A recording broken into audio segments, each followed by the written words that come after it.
me to have a better understanding of my output, because I may have the print sign for 10 lines, so I would like to have something to be printed out before the variable value, so I can easily recognize which number represents which variable.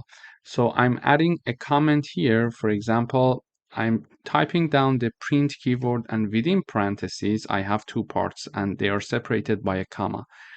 In the first part, in the code, I'm having x equals, and then in the second part I'm typing down the name of my variable, which is x, and I'm in the second line I'm having y equals, and separated by a comma from the second part in the parentheses, which is the name of the variable that I would like to print. So when I run this code, you see this time it prints for me x equals and then 10, y equals 3.14. So when I have, for example, 100 lines to be printed, I don't have to remember, okay, 10 was the number of which variable, so I need to go back to in the code and check, etc. Instead of that, I can simply print this text in the terminal, so I understand 10 is the value that represents variable x, and also y equals 3.14. So in this video, we learned about integers and float data types in Python, and we learned how to print them in the output. And also we learned how to comment some parts that compiler has nothing to do with them. For example, now the compiler is not printing this part because there is a pound sign behind that. But if I uncomment this part and I compile, I see 10. Let me go up a bit. Okay, I see 10. Then I see x equals 10, y equals 3.14. So this is being printed, which is this 10 number, because it is printing x, and x is equal to 10. Sorry, I went up too much.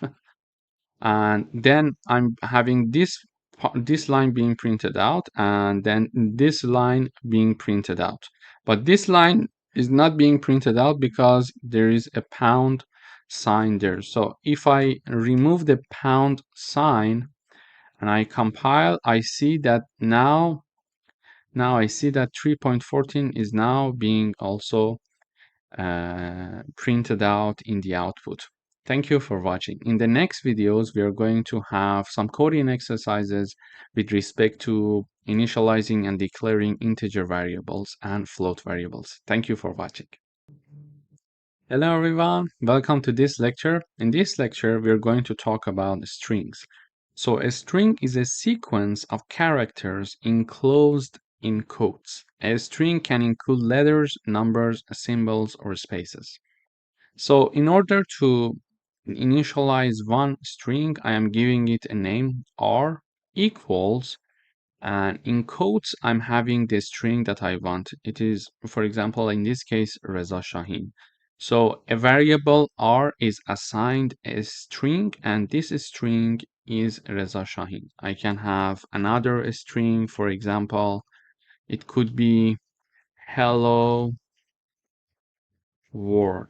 So this is my second string, and I can also print x for myself. So when I run the code, I see that first I'm printing the string r, which is Reza Shahin, and then I'm printing x variable, which is another string, and it is hello world, and hello world is being printed out here. As you see, also the space between these two words are included. So basically, whatever that is included between the quotes is going to be considered in the string.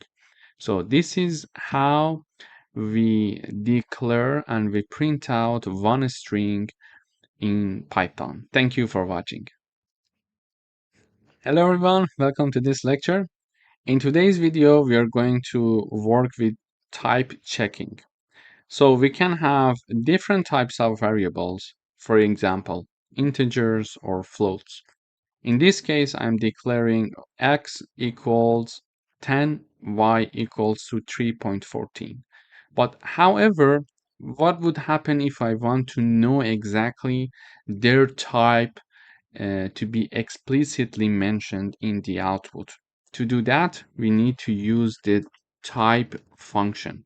Okay, so in order to know the data type of X and data type of Y, I'm going to use the print keyword, and within parentheses, I'm going to use the type function. Type, we use the type keyword, and then I'm having the variable in the parentheses that I want to know the type of. So here, when I run the code, we see that class int and class float is being printed here. It means that the first one is, which is x, is an integer, and the second one, which is y, is a float data type. So basically, we used to use the print function like this. So it was going to print out the x for us. Okay. So now I'm using this function, type function, to know the type of my variable. And which variable? Okay, I want to know the type of x variable, or I want to know the type of y variable. Okay, this is how we can ask the compiler to give us the variable type of different variables. Thank you for watching. Hello everyone, welcome back. In today's video, we are going to again talk about type conversion. Previously, we learned that we can use, for example, int function or float function to convert any other types of variables to an integer or to a float. Here, I'm printing out the variables like this. So I'm having the print keyword, and within parentheses, I'm having float 5. Within parentheses, I'm having 5. So I would like number 5 to be printed out as a float number. And also, I would like to print out the value 3.14 to be printed out as an integer. So when I run this code, I see this output. So number 5 is being printed out like this, like 5.0. It is being printed out with 10 decimal, so it is now a float number. And also the number 3.14, which was originally a float number, is now being printed out only 3. So we converted it into an integer. How? Using this int function. So we put the 3.14 number in the parentheses of integer function, and it is going to basically removes the decimal part and only keep this part, which is going to be an integer in the output. So in this video, we reviewed how we can have a type conversion. We could also have, for example, x equals 5.45 and then print, and in this part we could have, for example, int and x. So x is a variable equals 5.45, so it's a float variable. Okay, so it's a float variable, and now I'm going to convert it to an integer. How? I'm printing out the value of variable x that is converted to an integer. So I'm having a print keyword and then 2 parentheses, and within the parentheses I'm having the int function and 1 parenthesis, and in the parentheses of int I'm having the name of the variable x. So when I run this code now, we see that 5 is being printed out. Why? Because it was originally a float number, 5.45, and this decimal part is being removed and only this integer part is being kept. So in the output, we are having the number 5 here. Thank you for watching. Hello everyone, welcome to another lecture. In today's video, we're going to learn how to read information from the user through the terminal. So here I'm firstly initializing, I'm declaring one variable called integer value. And basically I'm assigning this to my variable. But what is this line? So using the input function, let me have the comment here. Using input function, I'm getting the input from the user. Okay, so using this function, this keyword that is reserved in Python, we can get input from the user, and by default it is a string. When we get it from the user, by default we get something as a string. And then I'm having my int parentheses. It is going to convert the string into an integer value. So given this explanation, I'm assigning the integer value that is declared here one input, and in the input and in the first parenthesis, in this part I mean, you see the message saying that enter an integer. And then the user is going to enter a number, and that number is going to be stored firstly as a string, because this is a default by Python. And using the int function, I'm going to convert that string into a number. So let me run the code first before giving you another example, so it would be more tangible, I think, for you. So when I run this code, this message is shown in the terminal. Enter an integer. Exactly this message is being shown here. As you see, the program is ongoing because it is waiting for me to enter something, okay? So integer value, and you see this green point here, it says that the program is in this line. So integer value variable is declared here, and the value that is going to be assigned to this variable is the following. We are asking the user to enter an integer that is shown in the terminal, and whatever that I enter here is going to be stored as one string by default. And then using this int function, which I explained here, I'm going to convert that string into an integer. So let me type down. So when I type down 40, it is going to print you entered the integer and then 40. Why? Because I'm having a print function here also, and I'm having this message for the first part separated by a comma from the second part. So in the first part, I'm showing the message you entered the integer, so you entered the integer. And in the second part, I'm having the name of my variable, integer underline or underscore value, which is here. Okay, so using the input, I'm getting some information from the user, and because it is by default a string and I want it to be an integer because I would like to read an integer from the user, I'm converting that string to integer using this int function. Okay, so the second example here is the following. So I'm having another variable called float value, and I'm going to show the message enter a float using the input again function. Okay, and then whatever, as you know, whatever that is entered by the user is by default defined to be a string. It is something, it is a rule of Python. Okay, and using the float function, I'm going to convert that string that is stored from the user into a float variable, and that is going to be assigned to this float value variable. Okay, so firstly I am getting the input from the user, then since it is by default stored as a string, I need to convert it to a float because I am looking for a float. If I was looking for an integer, I was going to convert it to an integer. Okay, so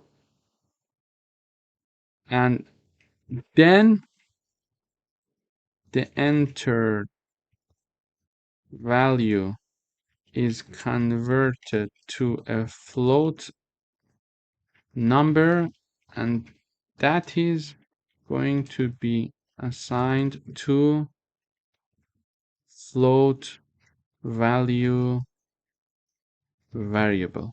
Okay, so we are going to get an input from the user, and then I'm going to convert it to a float, and then I'm going to have that float number in the final stage being assigned to my variable, and this variable name is float value. It could be x, it could be y, it could be anything. So let me type down simply x here. Okay, it is x. So x equals this, and then I'm printing out using the print function keyword. I'm printing out you entered the float and a comma and then x. So when I run this code now, it asks me for an integer. I enter 12 and it says you entered the integer 12. Okay, and now it is asking enter a float. I'm saying 3.16, and it is mentioning that you entered the float 3.16. So in this video, we learned that we need to use the input function to get some information from the user, to show the message to the user and store it. And it is by default stored as a string. If we want to have an integer, we need to convert it to an integer. If we want to have a float, we need to convert it to a float, because by default it is a string. In order to convert it to an integer, we use the int and parentheses, and within parentheses we put whatever we want, which is the input in this case from the user. And we have if we want to convert it to a float, we are going to use this float function parentheses. So for example, I can have int and input.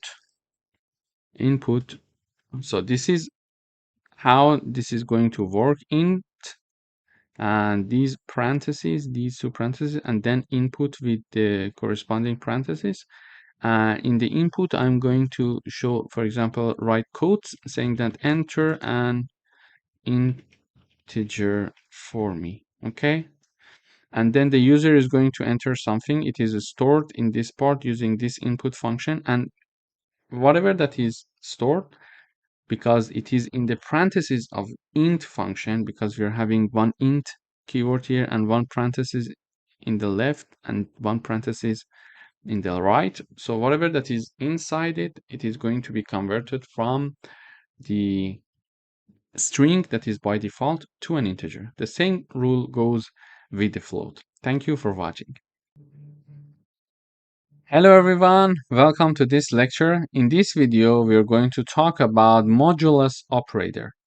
To do that, we are having this sign here. So if we are going to calculate the remainder when one number is divided by another. So modulus operator is going to gives us and finds us the remainder of a division of one variable by another variable. So let me give you an example. For example, here I'm saying that the remainder of 10 divided by 3. And then I'm using this modulus operator here. So when 10 is divided by 3, the remainder is going to be calculated using this operator, and we expect to see the output 1, because if you do the division, you see the remainder will be 1. However, the output of the division of 10 divided by 3 is calculated like this. So we are going to have 10/3. I'm going to repeat. If you're going to calculate the remainder of 10 divided by 3, it is going to be handled by modulus operator. But if you want to know the output of when 10 is divided by 3, you're going to use the slash sign here. Okay, another example is here. So x equals 20, y is 10. I'm having this x modulus y or x modula y. So their result is being assigned to z. Basically, this part of the code is going to do the following. So x is divided by y, and their remainder is going to be calculated using this part of the code, and it is going to be assigned to z. And here we are printing out the remainder of x divided by y is z, so z is going to be printed out here, and we are having the output of division of x by y is going to be assigned to h, and h is going to be printed out here. So when I run the code, we see the remainder of 10 divided by 3 is 1, which is this part. Okay, if you do the calculation, you will see that the remainder is 1. So when 10 is divided by 3, the output is this number, 3 point something, 3.33 for example. And here I'm having two variables, and if x divided by y, their remainder will be 0 because z is shown here. Okay, why? Because they are divisible. So 20 is divisible by 10, so their remainder will be 0. And finally, we are having the output of division of x by y to be assigned to h, and h is printed out here. So the output of 20 divided by 10 is 2. So basically in this video, we learned how to use modulus operator, and we distinguished the difference between modulus operator and division. So modulus operator is going to find us the remainder when one number is divided by another, but division is going to use the slash sign, and it is going to give us the output when one number is divided by another. Thank you for watching. Hello everyone, welcome back. In today's video, we are going to work with floor division. So floor division is going to round down to the nearest whole number. For example, when I have 10 divided by 3, and using the floor division, the output is 3. However, if I have the print 10 divided by 3, we see the output and it is 3.33, for example. Okay, so to do the division, we are going to use the slash sign, but if we want to have floor division, we are going to have slash slash, so double slashes. Basically, this floor division is going to round down to the nearest whole number, to the nearest integer value. So you see that 10 is divided by 3 is 3.33. So it is 3.33, and it is rounded down to 3 now because we see the output here. Okay, so in order to give you another example, we could have like 11, and we could have, for example, I don't know, for example 3, and we could have the output x divided by y, and then print the x floor division by y. So if I have this, they're having the same value. I wanted to have another number, but it's okay. So let me have it like 20, like 3. Okay, so x is 23, y is 3. So when I print the x divided by y, we are having the number 7.66. However, when I have the floor division of x by y, I'm having the number 7. Basically, the floor division is shown by slash slash, as you see here, or as you see here, and it is going to round down the output of the division to the nearest integer value. Okay, round down.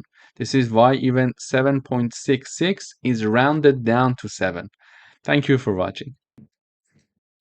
Hello everyone, welcome to this lecture. In this video, we are going to talk about arithmetic operators. So we are going to discuss addition, subtraction, multiplication, and division. In order to do that, we can have the print keyword, and in the parentheses, we can have the numbers. For example, 5 plus 3 or 10 divided by 4. I run the code now. We see the output 5 plus 3, the output is 8. And we are having 10 divided by 4. The output is 2.5. We could also have this message being shown.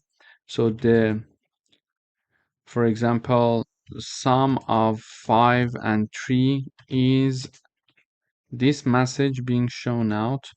And we could also have the division of 10 by 4 is, so if I have this message, it's more clear in the output to understand the 8 came from where. Okay, the sum of 5 and 3 is 8. The division of 10 by 4 is 2.5, okay? And another way to have these is like this. So x equals 10, for example, y equals 4.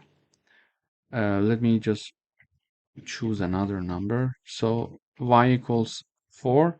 Now I could have, for example, z equals x plus y, h equals x minus y, for example. We could have, for example, q equals x multiplied by y, and w equals x divided by y. And then I could print out their values. So let me use this keyword. So I can have this. The first one is z, then h, q, and w. And I could have the message, the sum of x and y.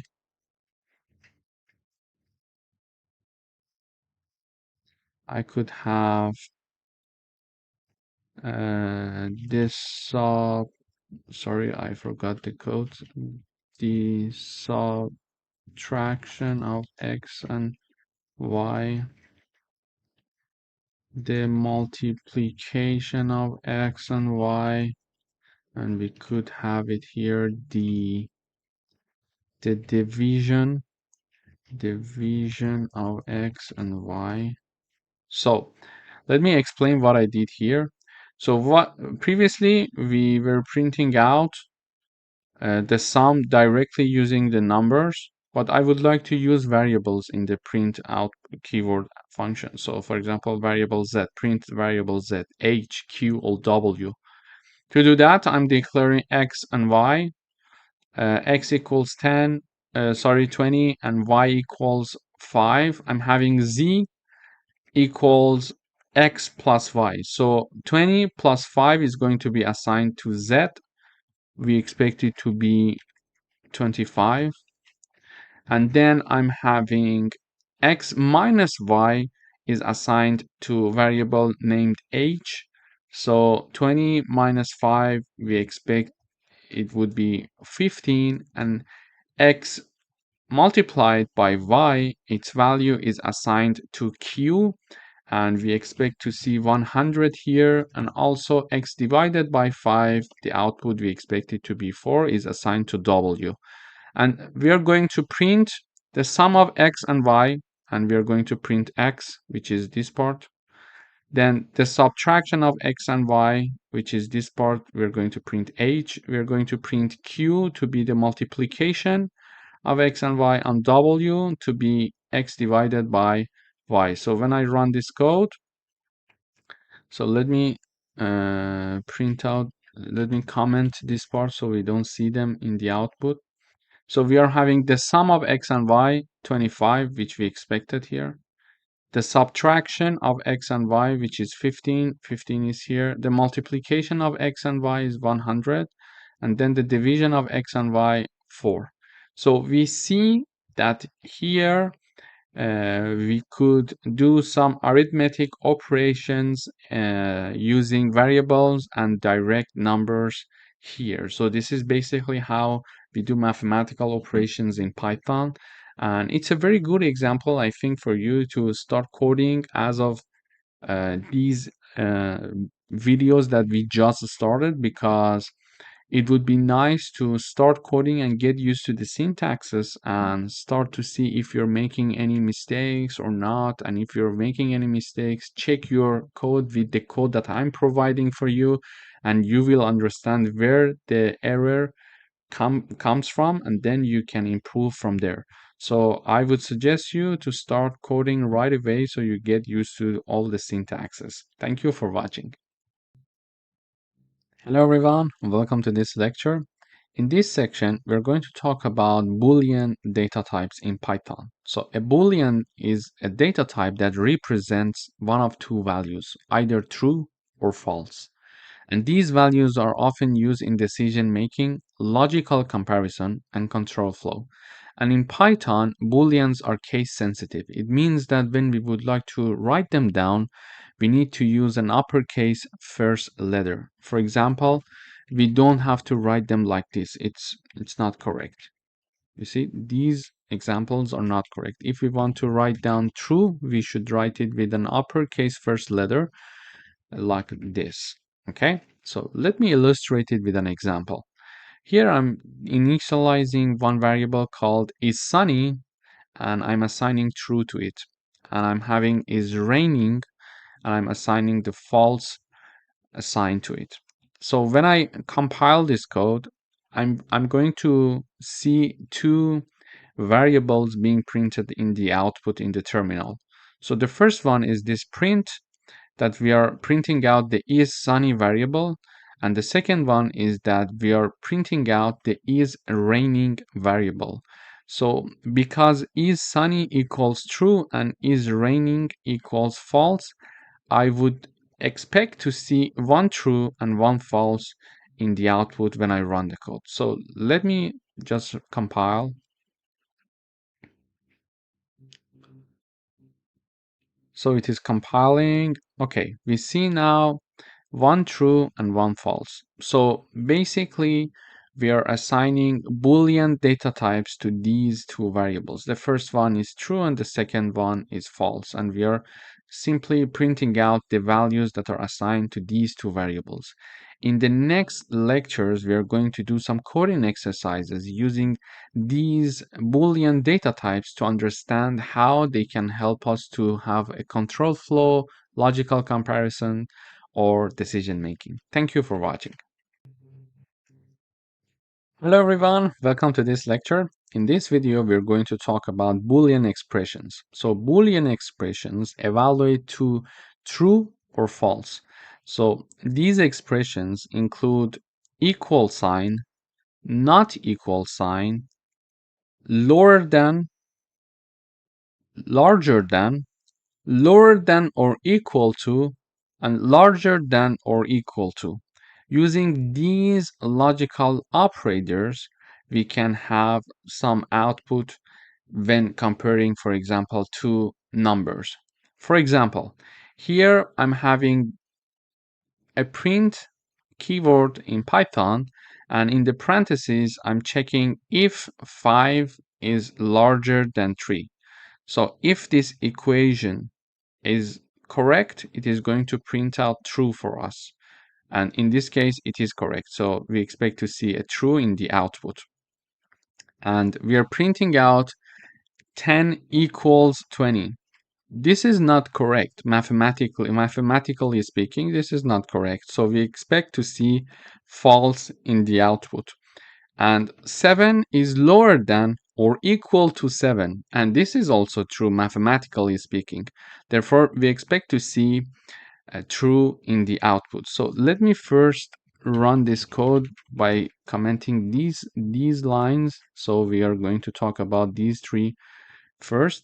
So here I see true, false, and true. The first one, 5 is larger than 3. This is true. So we're having the true in the output. 10 equals 20. It is false because it doesn't make sense. And 7 is lower than or equal to 7. And it is true as well. So we're having the true being printed out in the output. So this is how comparison works in using Boolean expressions. And these are the signs. I'm going to repeat them one more time. So This is the sign for equal. So we are checking to see 10 equals 20 or not. Not equal, lower than, larger than, lower than or equal to, larger than or equal to. Moreover, we are going to discuss logical operators. So we are having and, or, and not. So let me comment these three lines and uncomment these three lines. So I am having the logical operators true and false. So if true and false are together and we are using and logical operator, the output should be and must be false, let's say.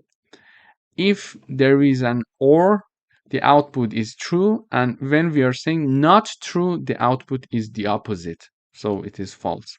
So when we are having one true and one false, and we are using the and logical operator here, the answer is always false if we are having one false in the output.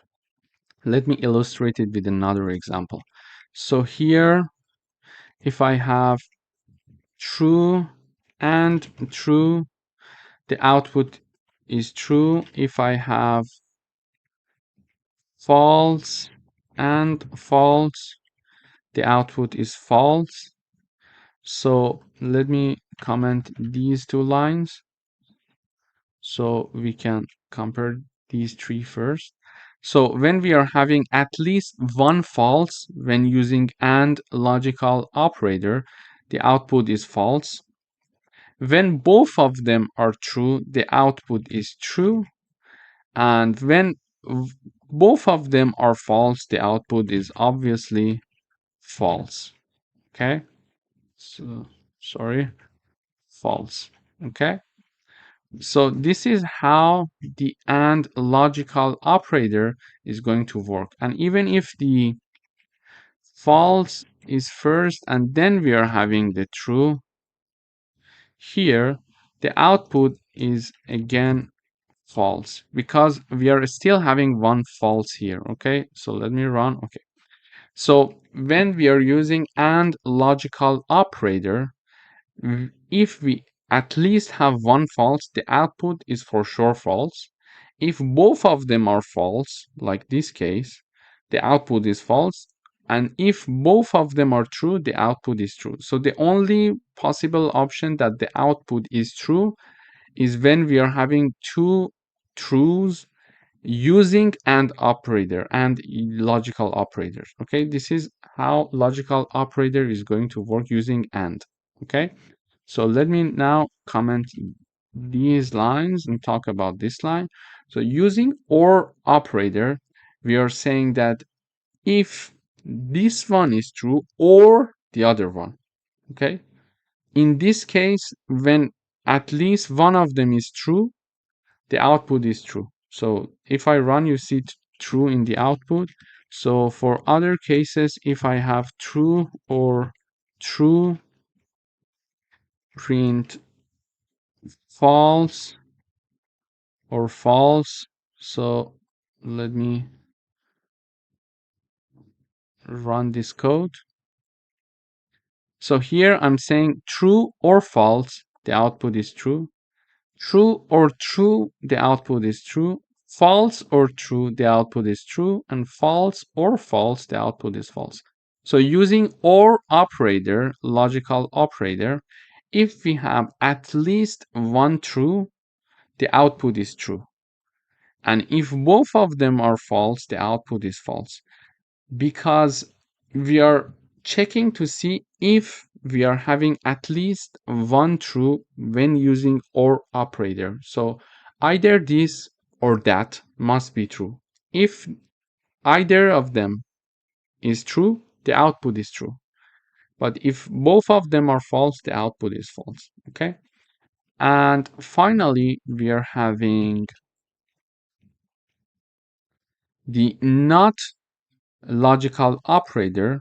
When I'm having true and before true I'm having not, it is going to return the opposite output for me. So the opposite of true is false. So when I run the code, we see false in the output.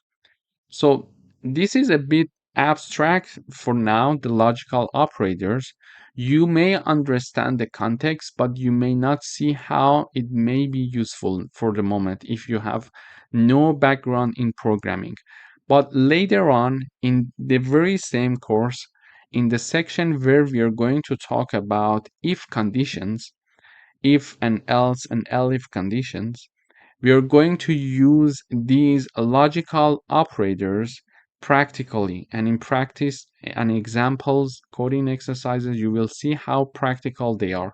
And you will understand their usage better, much better in that section. But this is just an introduction for you to understand what logical operators are. So we learned that there is and, there is or, and there is not. These are three logical operators that we are going to use. This is just an introduction, and in the section that we are going to talk about if conditions, we're going to use them practically in coding exercises. So I expect that there you will understand everything about logical operators. If you're not sure yet about the things that I told you about logical operators, don't worry. This is just an example here, just to give you a little bit of thoughts about these logical operators, and we're going to see them in practice later on this course. Thank you for watching. Hello everyone, welcome to another lecture. In today's video, we would like to write a program that assigns true or false to a variable and prints it. To do that, we learned how to declare a variable. So here I'm declaring a variable is underscore student, and I'm assigning true to it, okay? And I'm basically printing out this variable using the print keyword. So let me run the code.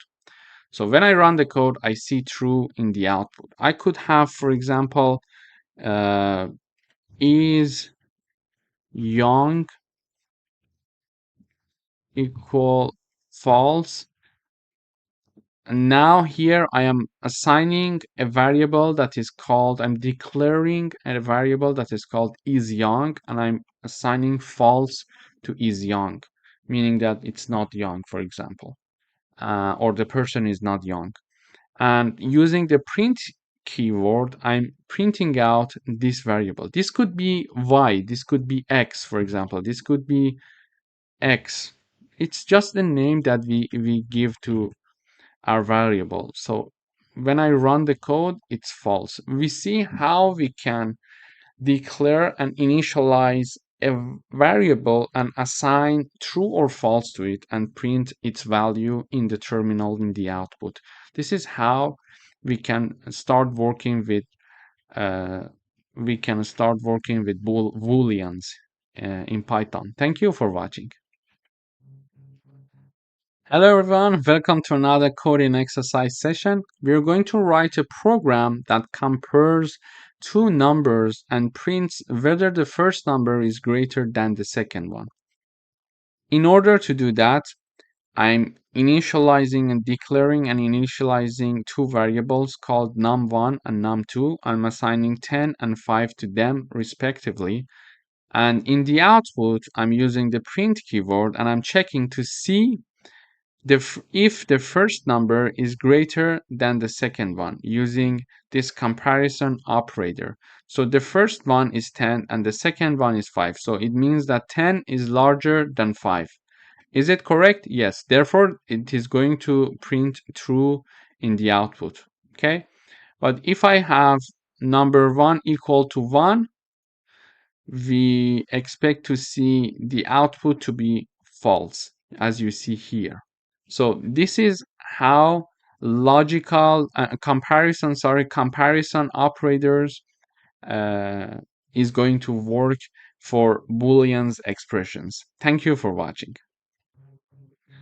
Hello everyone, welcome back. We would like to write a program that uses logical operators to combine two Boolean values and print the result. To do that, I'm declaring and initializing two variables. The first one is weekend, and true is assigned to is weekend, so it means that it is during the weekend, and I'm having the has homework to be false. So for example, one student is in the weekend because it's true and has no homework to do. Okay, so we are going to use and or, I mean this and or logical operators as the program wants to combine two Boolean values and print the result. Okay, so I'm printing out the result and I'm using logical operators. So when I'm having one true and one false, we learned that if we are using and logical operator and at least one of them is false, the output is for sure false. So the output is false. And when I'm comparing a true and a false using or logical operator, if at least one true is there, the output is true. Okay? So when I run the code, I expect to see false for the first one and I expect to see true for the second one. I'm going to repeat one more time. So if we are using AND logical operator and comparing one true and false, if at least one of them is false, the output is false. And when comparing and using OR logical operator, if at least one of them is true, the output is true. If it is still abstract, the context for you, don't worry. It is normal. We are going to see practical examples of this to be more clear for you in sections that we are going to talk about if conditions. Please wait until then. This is just an introduction for you to know what logical operators are in general. Okay? So don't worry, it is normal. This is just to set the ground as an introduction.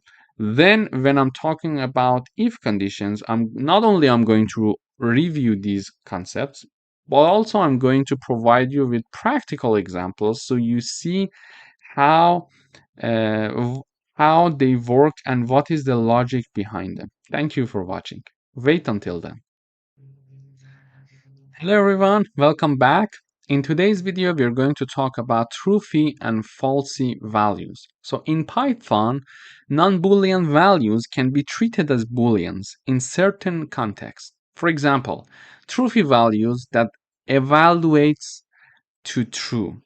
They are, for example, non-zero numbers or non-empty strings. On the other side, values that evaluate to false are zero or none or empty, for example, strings. If I want to illustrate an example, we can use the bool keyword and the parentheses. In the parentheses, I can type down non-zero numbers as I mentioned here. So a non-zero number would be treated as a truthy value. So if I type down 1, for example, it is a truthy value. So on the other side, if I type down bool and in the parentheses I put 0, which is this example here, we see that it's a falsy value.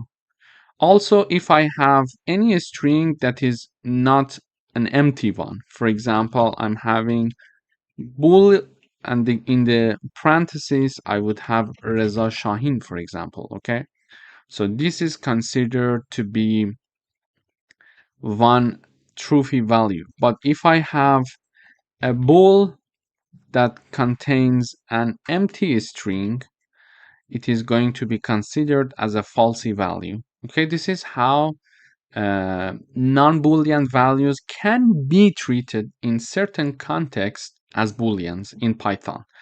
So to illustrate this example, I'm going to print these examples. How to do that? We just put them in print parentheses. Okay, we use the print keyword and then the parentheses.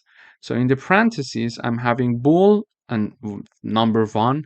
I expect to see true because it's a truthy value. Why it is a truthy value? Because it's a non-zero number and this is considered to be true value. And for this example that we're considering number 0, we expect to see false. Why? Because in the falsy value, we expect to see number 0. Here we have it. And in this example that we are having bool and the hello string in the quotes, I expect to see true in the output. Why? Because it's a non-empty string and it is considered to be true value, so it is going to print out true for us, and it's an empty string, so we expect to be falsy value. We expect to see false in the output because an empty string, as I showed here in an example, is a falsy value. So when I run the code, we see this one, number 1 is true.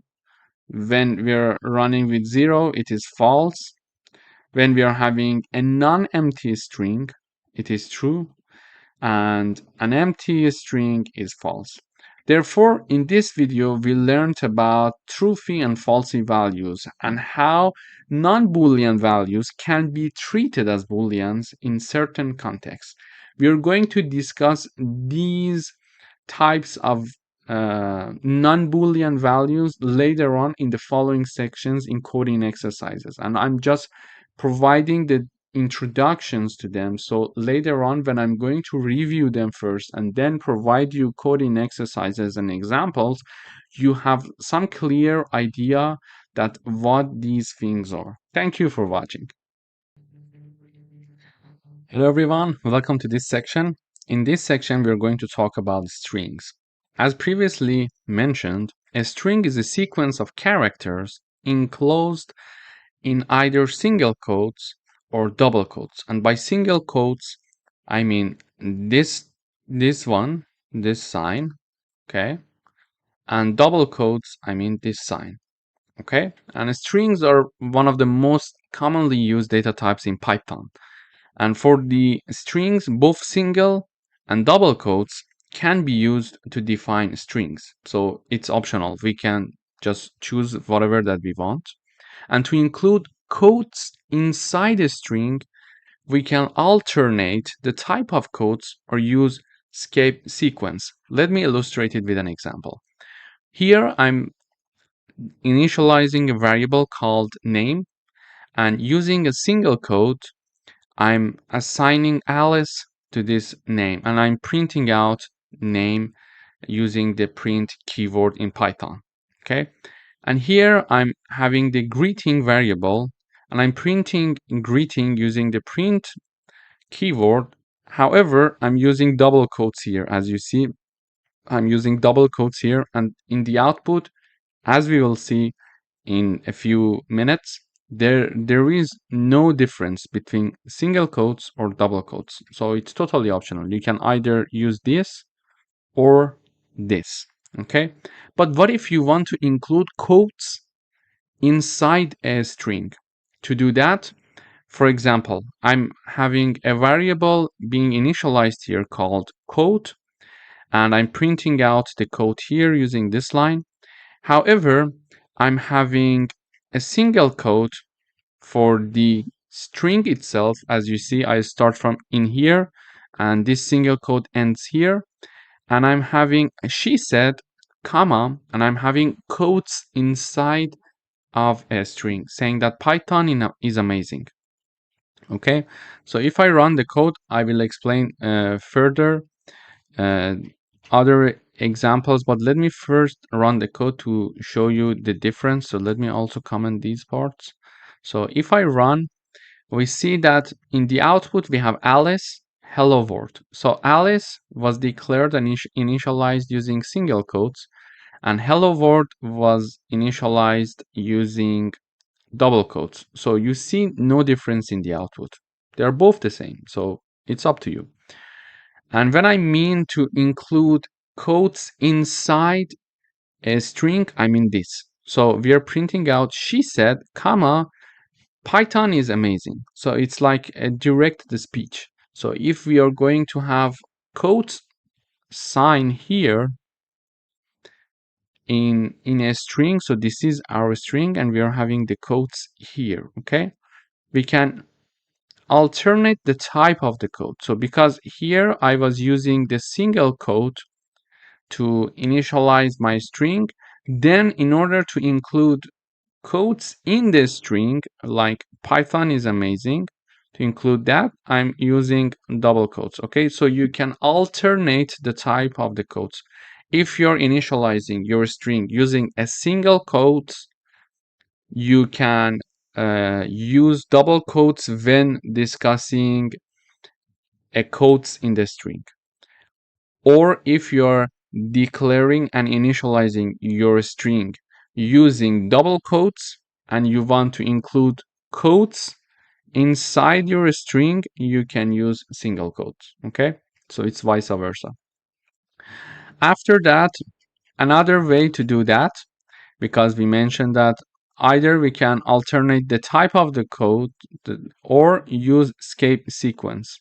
To do that, we can have, for example, she said, and have backslash before the start of the code and after the start of the code, and we have backslash code sign and backslash code sign again here. So backslash code sign and backslash code sign, and inside that we provide our codes. Okay, so when I run this code, we see exactly the same output for this line, for this code, and escape codes in the output. Okay, you see there is no difference. So it's up to you again. So you can alternate the type of codes or use escape sequence. So in this lesson, first of all, we reviewed the concept of strings. Then we mentioned that we can declare and initialize strings using single quotes or double quotes. It's up to us. And if we want to include quotes inside a string, as I'm showing here, okay, inside a string, you can either, there are two ways. You can either alternate the type of quotes or use escape sequence. In order to alternate the type of quotes, if you're using already single quotes to declare your string, for the quotes you need to use double quotes. If you're initializing your string using double quotes, for the quotes inside your string, you need to have single quotes, okay? Or you can use escape sequence. To do that, you're going to use backslash code and backslash code before the start of the code and at the end of the code. So you see the output, they're both the same, so it depends what you prefer. Thank you for watching. Hello everyone, welcome back. In this video, we are going to learn how to check if a substring exists in a string using the in keyword. To do that, I'm illustrating this with an example. So I'm having a variable called text, and it's a string, and the string is learning Python is fun. This is my string. And I want to check for substring. To do that, I'm having the print keyword, and in parentheses, I'm saying in the quotes, I'm saying Python, and then in text. And text is the name of my variable. So I'm basically what I'm asking the compiler is to see if the string Python is inside and is included in string text. And you see the Python is there. So we expect to see the output to be true because Python exists in the string text. To say it to compiler, we use the codes saying that Python or anything that we want to look for, and use the in keyword and then use the name of the string that we're going to check whether a substring is there or not. So I'm saying Python, is Python a substring of text string?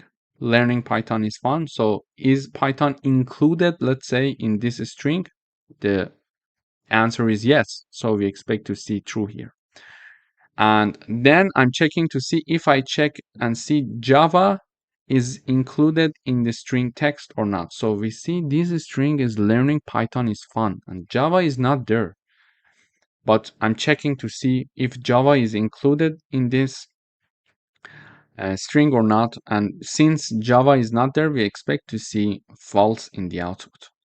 And also we can check for the absence of a substring. For example, we can say Java not in text, and the output is true because we are saying Java is not in the string text. Yes? And it is going to answer yes, it's true. Java is not in the string text. So when I run the code, we see true, false, and true as we expected. True, false, and true. Basically, it is saying Python is included in the text string because we see the Python. Then Java is not included in the text string because Java is not there. You see no Java there, yeah? And then we are saying, okay, I think Java is not in the string text. Am I right? It says yes, you're right. So it is printing out true in the output. So this is how we can very easily check to see if a substring exists in a string using the in or not in keyword. Thank you for watching. Hello everyone, welcome back. In this video, we are going to write a program that takes a user's first and last name as input, combine them into a full name, converts the full name to uppercase, and prints the length of the full name, excluding spaces. To do that, I'm having the first name and last name variables, and we are using the input function, if you remember, to take the input from the user for the first name, and it is shown as enter your first name, and the user is going to type down the first name and then enter your last name, and the user is going to type the last name. So the first name and the last name are going to be stored in first name variable and last name variable respectively. Then I'm having the full name, my third variable, which is the first name plus one space and plus last name.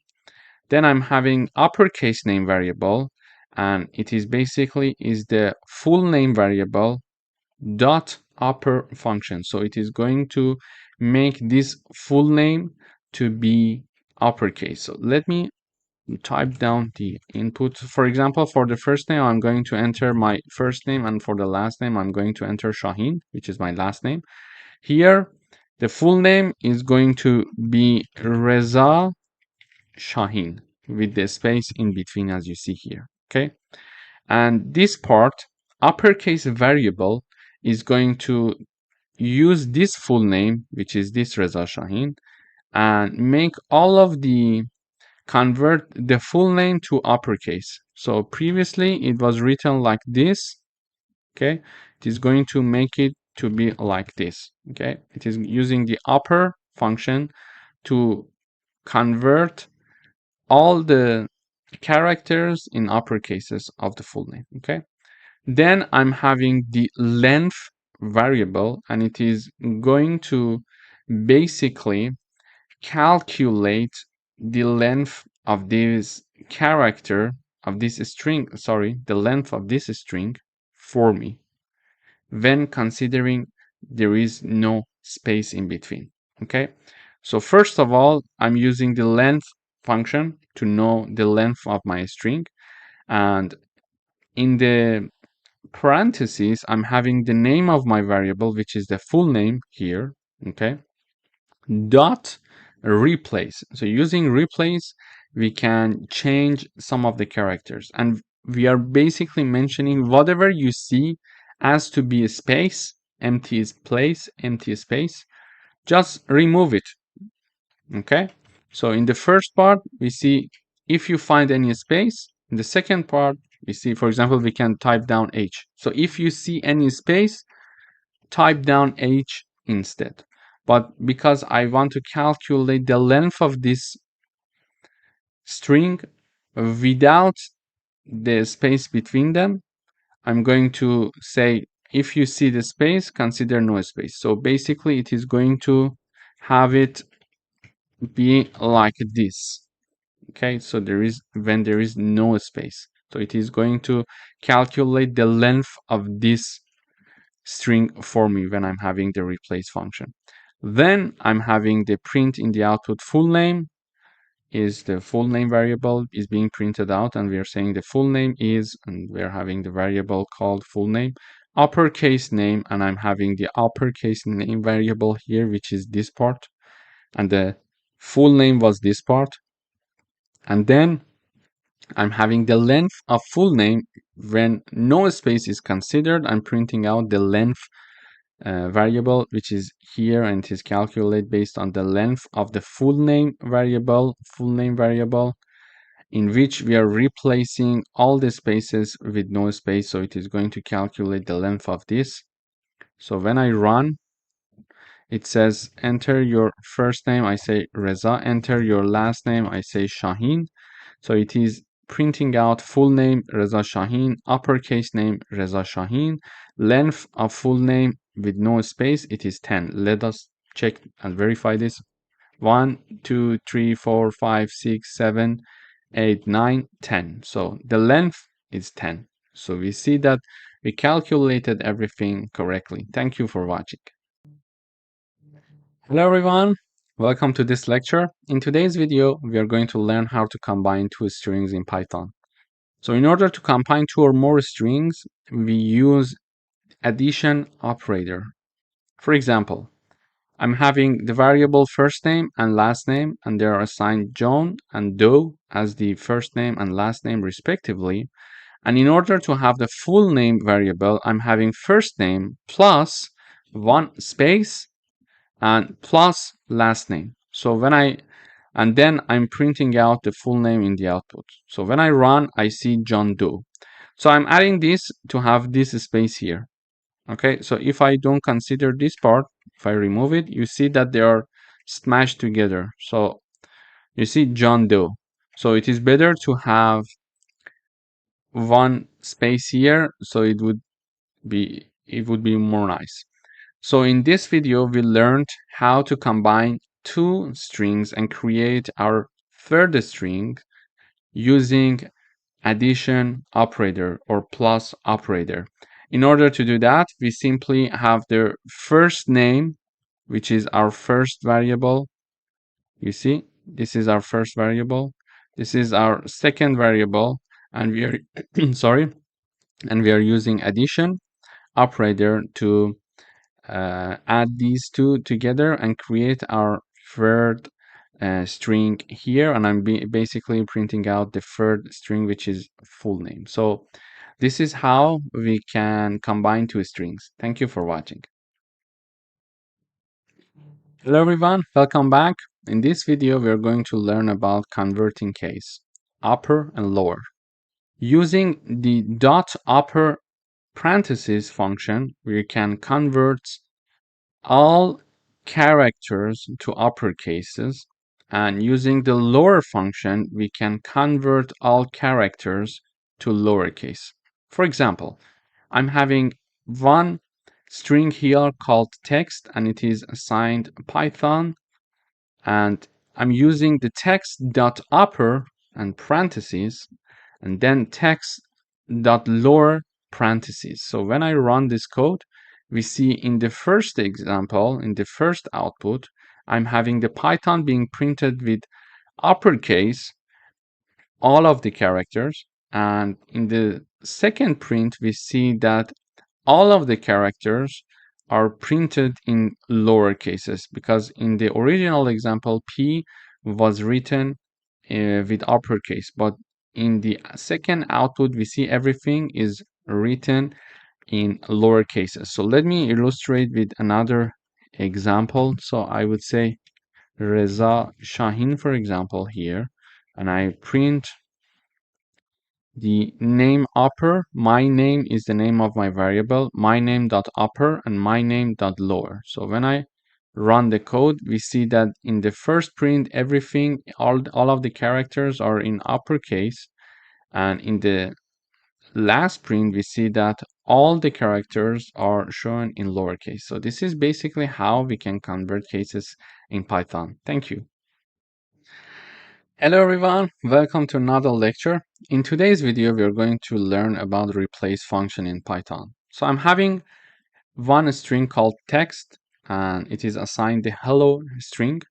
Then I'm having a new variable called new text, and I'm going to use the replace function. So I'm saying that new text equals text, exactly the first one, but I would like to replace H with J. So wherever you see H in the text string, replace it with J. And I'm printing text and new text in the output. So when I run, we see the text is being printed out in the output with no changes. So hello is printed because text is hello and text was assigned hello. But when I'm printing out the new text, it is printing out Jello for me. Why? Because I said new text, this is the new variable, equals text dot replace H and J. So I want the new text to be text, but wherever you see H, replace it with J. So it is going to print out Jello for me because there is one H and this H is going to be replaced by J. So we are having Jello here, okay? In order to use the replace function, we type down the name of the original variable dot the replace keyword, and within parentheses there are two parts, before the comma and after the comma. Before the comma we type down whatever we want to change, and after the comma we are going to type the replacement of whatever we want to change. So in this case, in this example, I wanted to replace H with J. So I type down H before comma on the left side, and I type J on the right side after the comma. This is why the new text is now Jello. Thank you for watching. Hello everyone, welcome back. In today's video, we would like to ask the user to enter a string. And then we would like to check to see if that entered string starts with a specific character or not. For example, we're going to ask the user to enter a string. The user is going to enter, for example, Reza. Okay. And then we would like to check and see if the entered string by the user starts with R, with the letter R or not. Okay, so this is some validation. Maybe the user is going to enter something and we would like to check if the user is entering something that is starting with R, for example. Okay, this is how we're going to proceed. Here, to do that, here I'm showing this message to the user and saying that enter a string. Okay, and whatever the user is going to enter is stored in the text variable. Then we are having another variable called start, and we would like to enter the starting character to check. Okay, so here I would say, for example, R, because I want to check if the input string by the user is starting with R or not. Okay, and whatever that we enter here is going to be assigned to start variable, and to check to see if a string starts with that specific character, we show this message first using the print function. Does the string start with? And then I type down the name of the variable start with the character that we want to check. And then in order to actually tell the compiler to check this for us, we can type down the name of the string that the user entered, which is text, and then use the start with function. So this is the name of the function, start with function, and in parentheses we type down the name of the variable that is storing the character. Okay, so let me run the code once. It says enter a string. I type down Reza, and then it asks me to enter a starting character. I would like to check if Reza starts with R. When I enter, it says, does the string starts with R? And the answer is true. Yes, it starts with R. Okay. For example, if I type down, for example, a string Reza, and then I type down H, I would like to check if the string Reza starts with an H. When I enter, it says the answer is false because Reza does not start with an H. So this is how we can do it. Basically, we are first storing the string, then storing the character, starting character, and in order to call the start with function, we type down the name of the string dot start with function, and in parentheses we type down the name of the variable that is used to store the character. Thank you for watching. Hello everyone, welcome to this course. In today's video, we would like to talk about ASCII. It stands for American Standard Code for Information Interchange. And this is a numerical representation of characters, including letters, digits, symbols that are used in computer. For example, a numerical representation of letter capital A is 65. If it's a small a, it's 97, for example. For number 1, the numerical representation is 49, okay? So today we would like to learn how to get and how to obtain these numerical representations, okay? To do that, I am presenting you an example here. So here is a message being shown to the user saying that enter a character to find its ASCII code. Then whatever the user is going to enter, we're going to assign it to this variable called char. And then in order to understand what the numerical representation of the input of the user is, we're going to use ORD function. So in order to use ORD function, we type down the ORD, and in parentheses, we type down the name of our variable. And in this case, it is char, okay? And then simply I use the print function. I type down this message, the ASCII code of, and then the type of and then the name of the variable, and then is message, and then we use the ORD function, and in parentheses I put down the name of char. So let me run the code once. When I run the code, first of all, we expect to see a message from the program that asks us to enter a character to find its numerical representation. For example, here you see enter a character to find its ASCII code. So now I enter capital A, and when I enter, it says the code of A is 65, as we mentioned here. If I type down, for example, capital B, it says it is 66. If I type down, for example, small a, it is going to give us 97. So this is how we can use the ORD function in order to find the numerical representation of characters. Thank you for watching. Hello everyone, welcome back. In today's video, we would like to write a program to find the smallest and largest character in a string using the min and max functions. So we are going to have an equivalent of numerical representation for each character. So each character has its numerical representation, and we learned that we can find it using the ORD function, okay?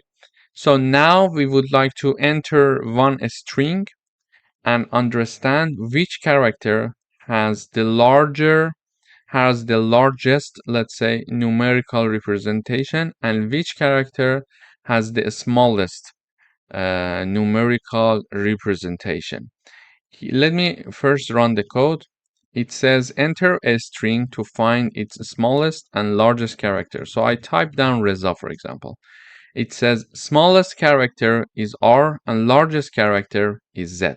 Okay, so when I uncomment these parts, I am showing in the output the numerical representation of R, capital R, and small z. So when I run the code, I again type down Reza, and it says for R, the numerical representation is 82. However, for Z, it's 122. So the smallest character in the string Reza is R, is capital R, and the largest character is Z, based on their numerical representation. Okay, but how do we find that? In order to find it, we are showing this message to the user, enter a string to find its smallest and largest character. Then whatever the user is going to enter, we are assigning it to the variable called text. And in order to find the smallest character, I use the min function, and in parentheses, I type down the name of my variable. In order to find the largest character, I use the max function. I type down the name of my variable, which is text.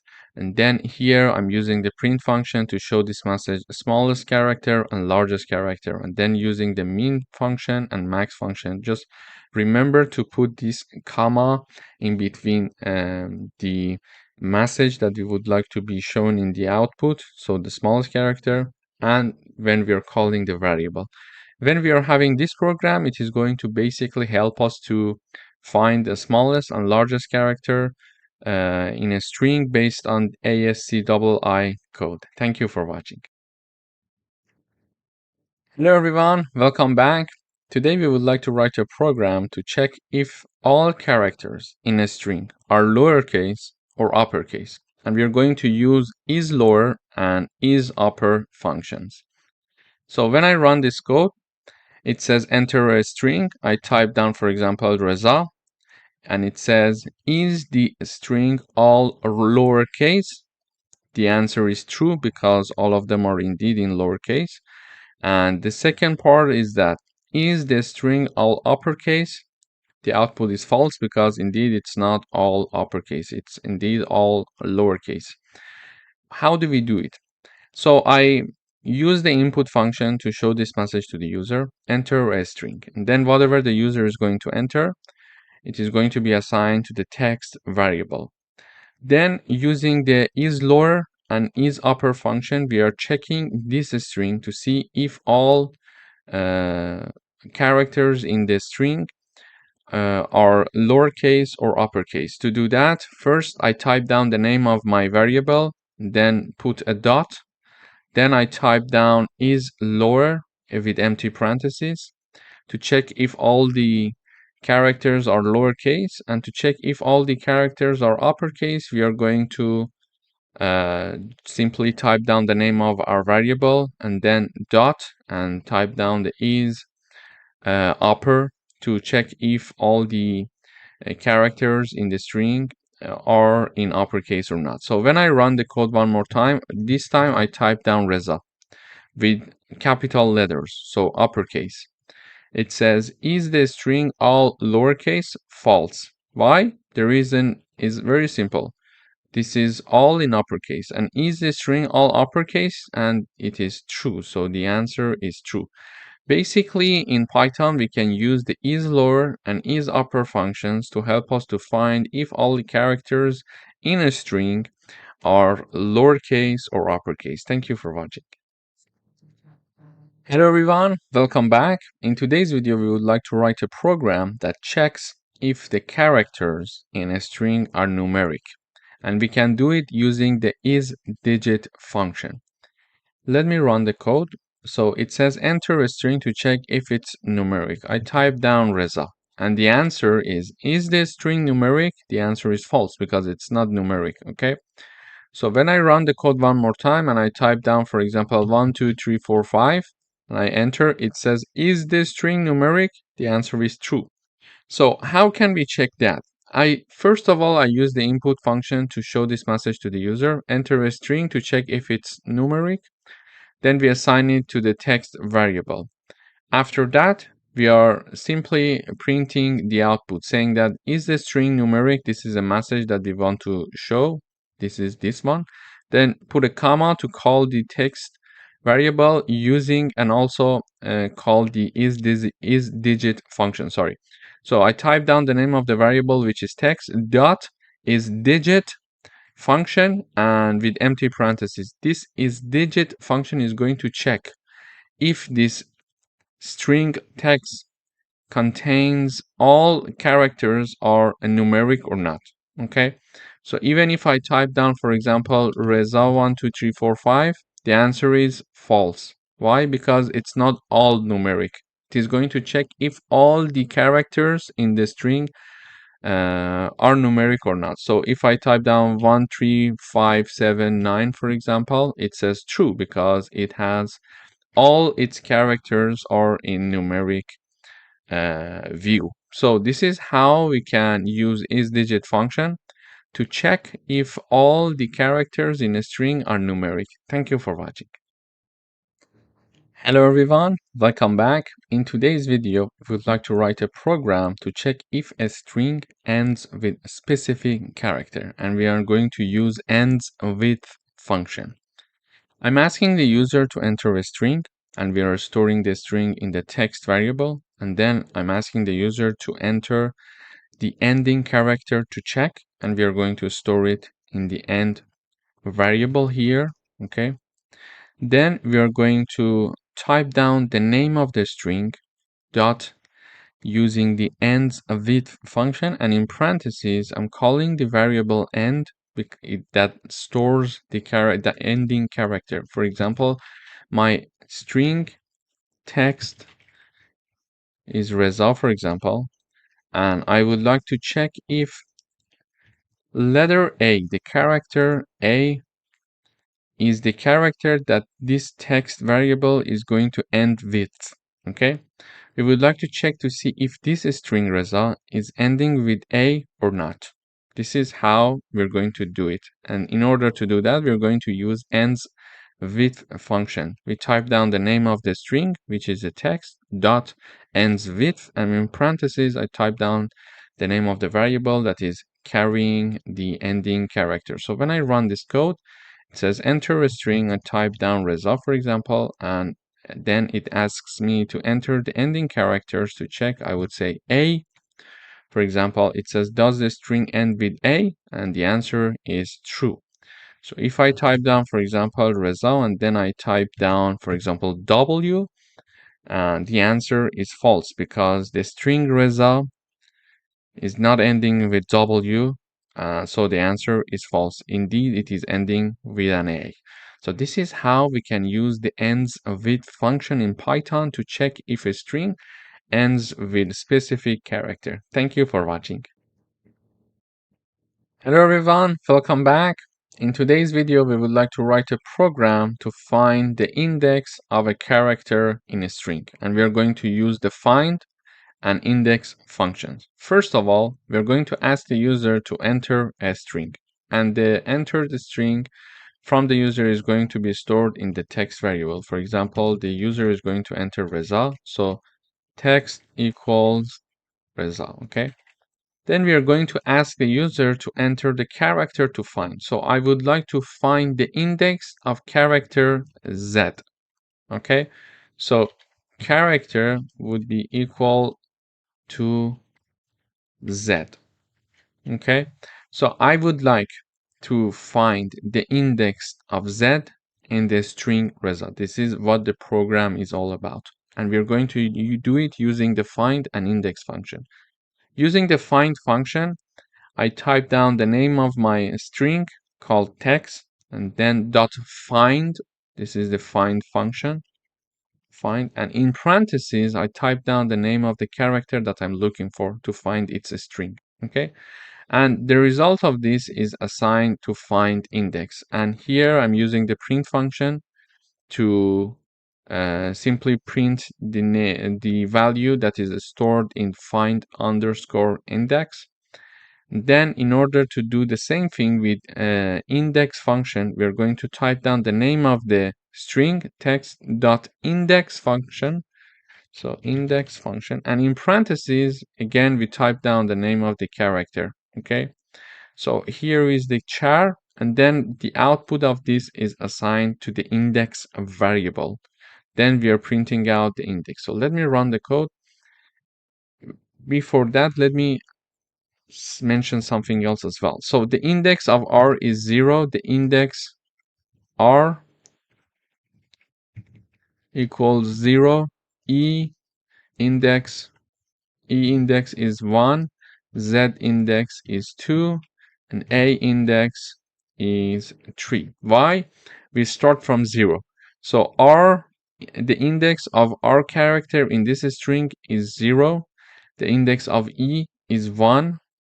And etc. until the end. A equals 3. Why we start? Because simply we start from 0, and this is why the first element index is 0, and the last element, in this case the fourth character, index is 3. So here it says enter a string. I type down Reza, and it says enter the character to find. So I type down Z, for example. It says character Z found at index using find function at index 2 and using index function at index 2 as well.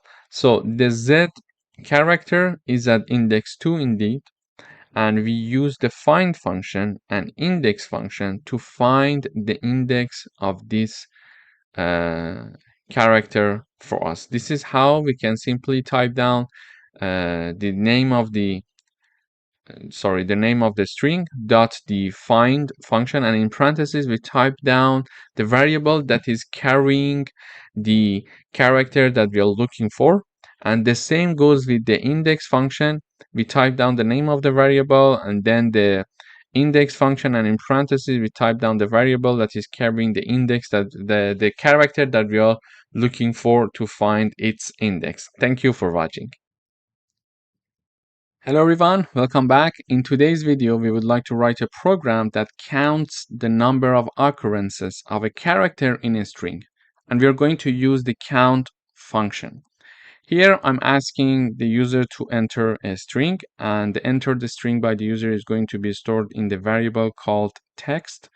And then I'm going to ask the user enter the character to count, and whatever the user is going to enter is going to store in character. So for example, this is my string, and I would like to ask so let me put it like this. So this is my string,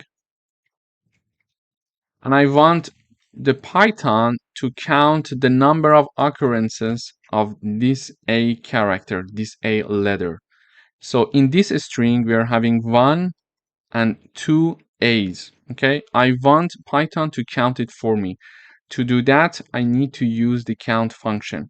First, I type down the name of my variable in which I'm storing the string. Then I type the name of the function that is count. And in parentheses, I type down the name of the variable that we're storing the character inside of it. So when I run this code, it should first ask me to enter a string and then ask me to enter the character to count. So enter a string. So this is my string, Reza Shahin, okay?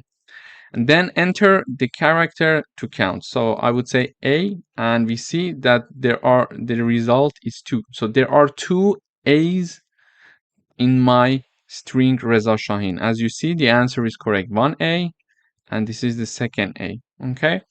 We could also say, for example, Reza Shahin, for example, with a PhD degree. Okay, so now I would like to count the number of A's. We see that there are 3 occurrences of character A. This is the second one, this is the first one, this is the second one, and this is the third one. So if I also Reza Shahin with a PhD degree, I could say, for example, count the number of occurrences of character E, and it says 4 characters of E are being in my string. So this is the first one, this is the second one, this is the third and fourth one. So this is how we can use the count function in Python to count the number of occurrences of a character. Thank you for watching. Hello everyone, welcome back. In today's video, we would like to write a program that converts the first letter of a string to uppercase, and we are going to use the capitalize function in Python. First of all, we are asking the user to enter a string, and whatever the user is going to enter is going to be stored in the text variable. Then, to capitalize the first letter of this string, we use the capitalize function. So I type down the name of my variable dot and then the capitalize function. So when I run this code, I mentioned, for example, Reza Shahin, and as you see, everything is in lowercase. And when I enter, it says Reza Shahin. So it returns me my own string, but R is now capitalized because initially it was not with upper cases. So if I type, for example, another name, this is Reza Shahin, and it is going to, you see that the T is now with uppercase while I entered with lowercase. So we can use the capitalize function in order to convert the first letter of a string to uppercase. Thank you for watching. Hello everyone, welcome back. In today's video, we would like to write a program that converts the first letter of each word in a sentence to uppercase, and we are going to use the title function. First of all, I ask the user to enter a sentence, and we are going to store it in the text variable. Then we use the print function to print the outputs, and then we type down the name of my variable dot the title. So when I run this code, it asks me to enter a sentence. So I would say this is Reza Shahin, okay? And it is going to capitalize the first letter of each word. So T is capitalized because it was lowercase, and then I is capitalized here, and this is R, which is capitalized again here, and then S is now in uppercase. As you see, it was in lowercase originally. So in the previous video, we learned how to capitalize the first letter of a string,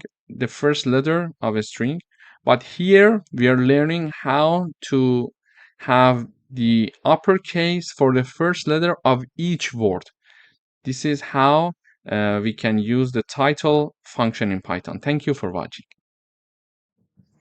Hello everyone, welcome back. In today's video, we would like to convert all letters in a string to lowercase, and we are going to use the lower function.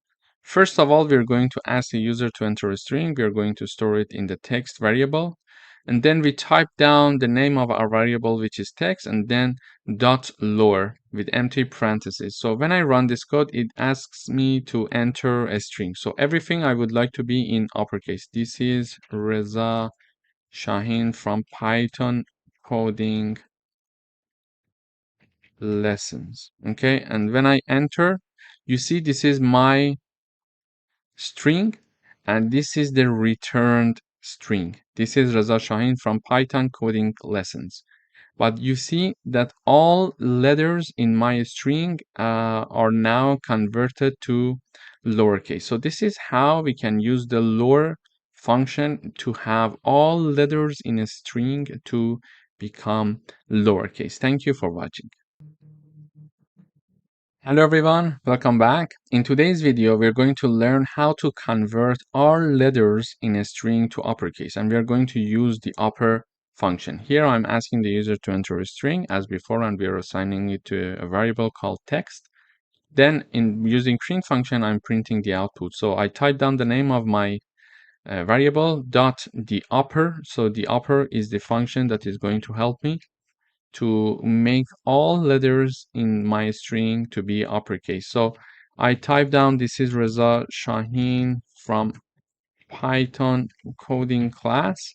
Okay, so this is my string, and as you see, all letters in my string are lowercase. And when I enter, I expect to see the output of my string with all letters in uppercases. So when I run this code, we see here is my string. So this is Reza Shahin from Python coding class. And then we see that here we are having my string, but all letters are now in uppercase. So we learned how to do it using upper function in Python. Thank you for watching. Hello everyone, welcome back. In this video, we would like to write a program that replaces a substring with another substring using the replace function. So this is what we are going to do. For example, my string is Reza Shahin, and I tell the Python that I would like to change Reza in my Reza Shahin string, and I want to replace it with, for example, John. Okay. And now I would expect the Python to return me John Shahin. So one more time. This is my original string. Then I tell Python that I would like to replace Reza with John. And then I expect to see the output John Shahin. So to do that, I'm having my enter a string message to the user, and then whatever the user is going to enter is going to store in text. So this part is my text variable. So this is my text variable equals Reza Shahin string. then we are showing another message to the user, enter the substring to replace. And we are going to assign it in old substring variable. So old substring variable equals Reza. So this is Reza that we want to change. Then we are going to show another message to the user saying that enter the new substring, and this is going to be stored in new substring variable. So this is John is my new substring, and finally we are going to use the replace function to print John Shaheen instead of Reza Shaheen. To do that, I use the print function as always to show the output. Then I type down the name of the original variable string. This is the text. Then I type down the name of the string, the name of the function, which is replace. Sorry. So replace here, I'm having it. Okay. So far I type down the name of my variable, which is text, and then I call the replace function. But in parentheses, there are two arguments to mention, one before the comma and one after the comma.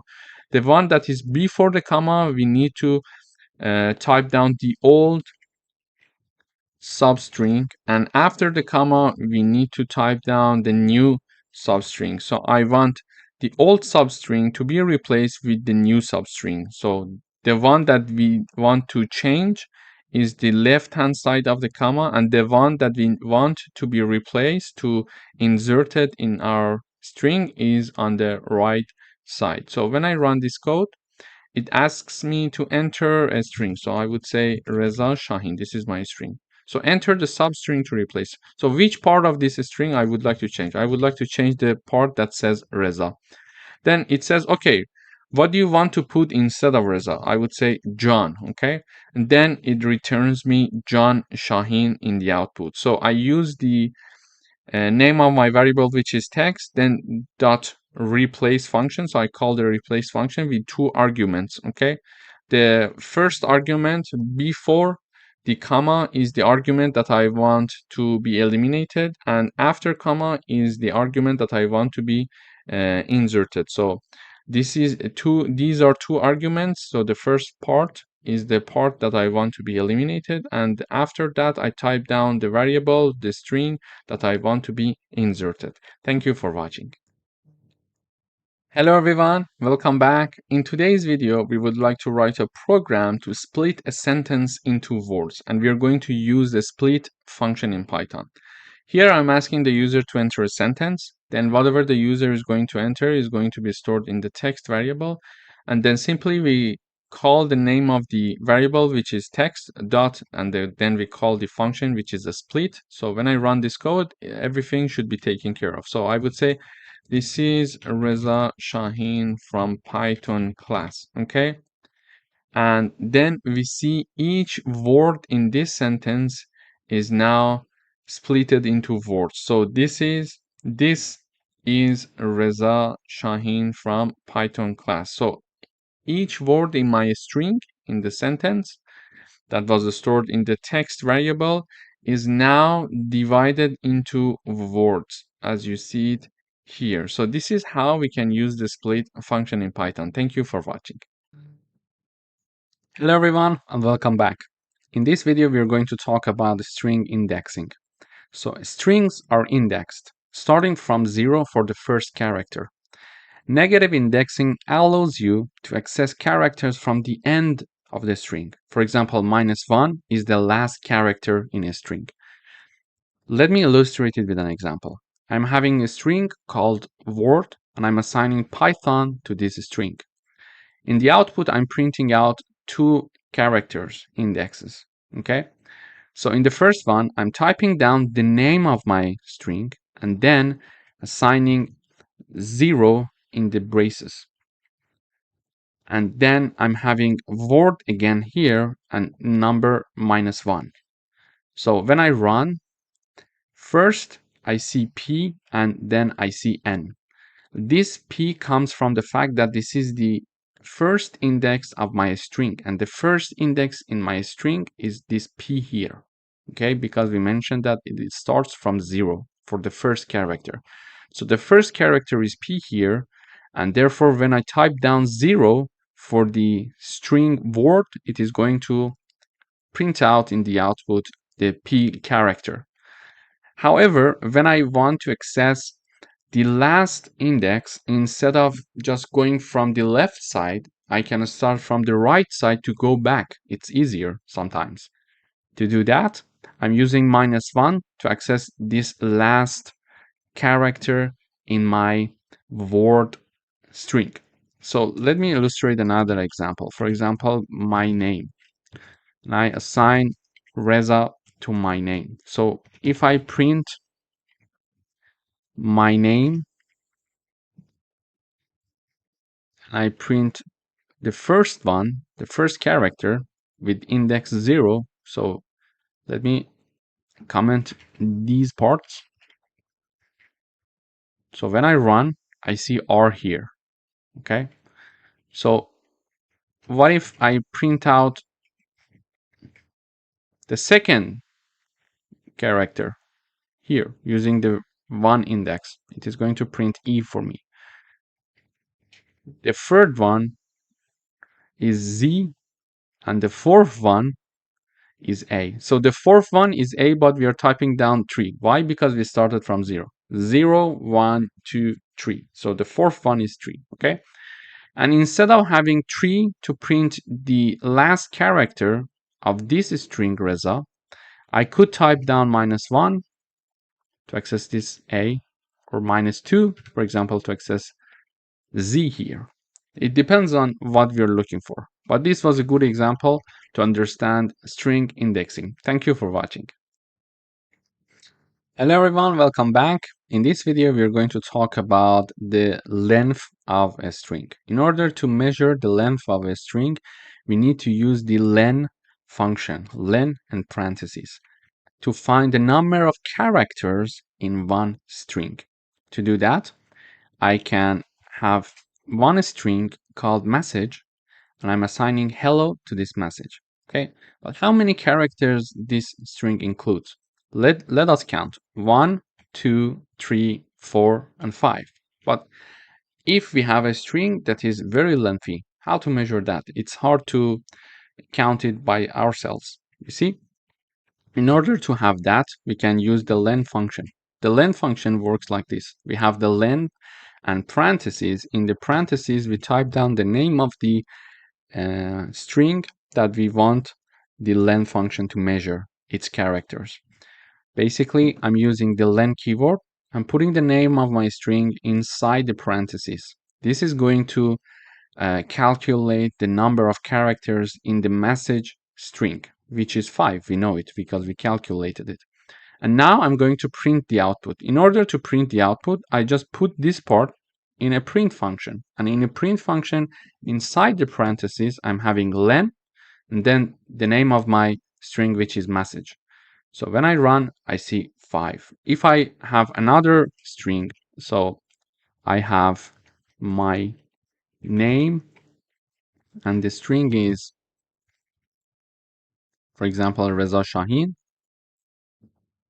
So now I'm going to print len my name. Okay, so when I run this code, we see that there are 11 characters in this string. So if I calculate, we see 1, 2, 3, 4, 5, 6, 7, 8, 9, 10, 11. Okay, so it can calculate the number of characters. And yes, it calculates the space as well. Whatever that is between the quotes, it is going to calculate it, even the space here. Okay, so we are going to have 11 characters. But if we have a string that is lengthy, it's hard for us to calculate it by ourselves. So we'll let the len function do the job for us. Thank you for watching. Hello everyone, welcome back. In this lesson, we're going to talk about string repetition. So repeating a string multiple times using star operator or multiplication sign. Okay, so I'm having the first string or variable called hi, and please note that there is one space after hi here. Okay, and I'm having the new variable being assigned the name of my first variable word times 3. Okay, then I'm printing out my repeated word. I'm going to explain one more time. I'm initializing the word variable and it's high, it's a string. I'm initializing my second variable to be word times 3, and word was my first variable, which was a string. Okay, and in the third line I am printing out my second variable, which is repeated words. So when I run, I see high with one space, high space, and high. Okay, so if I don't have this space, we see that they are very close to each other, as you see in this example here. So I consider this high, so it is going to put space before printing out the next one. So this is how basically we can have a string repetition in Python. It's very easy. So if you want to have 4 repetition, you basically put 4 here, 5 here. So if I put 5 and I compile, we see 5 highs being printed in the output. Thank you for watching. Hello everyone, welcome back. In this video, we're going to talk about string slicing in Python. So we can extract a portion of a string using slicing. And the formula is this: string, the name of the string, start, and the end. But what is very important is that start is inclusive, but end is exclusive. Let me illustrate it with an example. So I'm having a string called text, and I'm having hello world here. In order to extract a portion of this string, I use this formula here. So I'm printing out the string, which is the name of the string, our text here, and then I'm having braces from 0, colon, and 5. Okay, so there are two parts here: before colon, after colon. Before colon is the start point, after colon is the end point. And please note that the start point is inclusive, but the end is exclusive. So we are going to start here from 0, and then we are going to finish at 4, including 4. Why? Because we are having number 5 here, and the end is exclusive. This is just a basic rule in Python. We just need to be aware of it when working with string slicing. So if we want to go up to 4 and include 4, we need to go up to 5, because end is exclusive. So this code is going to give us from index 0 to 4, and index 0, it's here. Okay, so index 0, index 1, index 2, index 3, and index 4. Okay, so we go from 0 up to 5, but not including 5. Okay, then when I run the code, we see the output is hello. The first output is hello. This is for this one. Okay, from index 0 to index 4. It is included here. Then in the second part, I'm having two parts again: before colon and after colon. So before colon, we learned that it's the starting point, that is inclusive, but after the colon is the ending point, and it is exclusive. So when I type down nothing in the right part, which is the end of the string, it means that start from 7 here and go until the end of the string. Okay, so what is the string 7? So 0, 1, 2, 3, 4, 5, 6, and 7. So 7 is the starting point. W is the starting point. Okay, so I'm having W, and I'm going to continue until the end of the string. Why? Because on the right part here, I don't have anything. If I had like 9, it was going to print out 7 and 8, because the starting point is 7. And when we are having number 9 there, 9 is exclusive, so it is going to go up to 9 and not including 9. So it was going to include 7 and 8 only. So when we type down nothing on the right side, it means that we are going to go until the end of the string. Okay? And again, here we are having the left side starting, the right side ending. I have nothing on the left side, meaning that start from the index 0 and go until up to string 4, including string 4. Okay, so because the end is not inclusive, it is exclusive. So when I see the print in the output for the second one, starting from index 7 until the end, it is printing a word. And when we are having the starting from 0 and ending at 4 inclusive, it is having the hello again for us. Okay, so this is the first part. The second part is that I am reinitializing the text variable called Python, and we are assigning the string Python to it. We can have the print of this string in the output for every second character. To do that, I'm having the name of the string, and then in the braces, we are going to have colon colon 2. It means that every second character, if you have colon colon 3, every third character it is going to print. So in the output, we see P, T, and O. So this is the P, and then it skip the Y, it is printing T, and then it skip H, and it is printing O. So every second character. This is how we're going to use it in a string. Colon colon 2. So if I type down colon colon 3 every third character. So let me rerun. So we see P and H. So it prints P 1, 2. These two are not included. Then H is included. Okay. And 1, 2. And there is no third character after N. So we cannot have anything. So we are having only P and H. So if I have 2 again, I'm having P, and it is not including Y, then it is including T, it is not including H, it is including O. So this is how it's going to work. And then in order to have the reverse of our string, we are going to have colon colon -1. When we are having this code, we are going to see in the output the reverse of our string. So you see that we started with P for Python and ended with N. But here we are having N as the first character, O as the second character, H, T, Y, and P. So we are reversing the string using this code.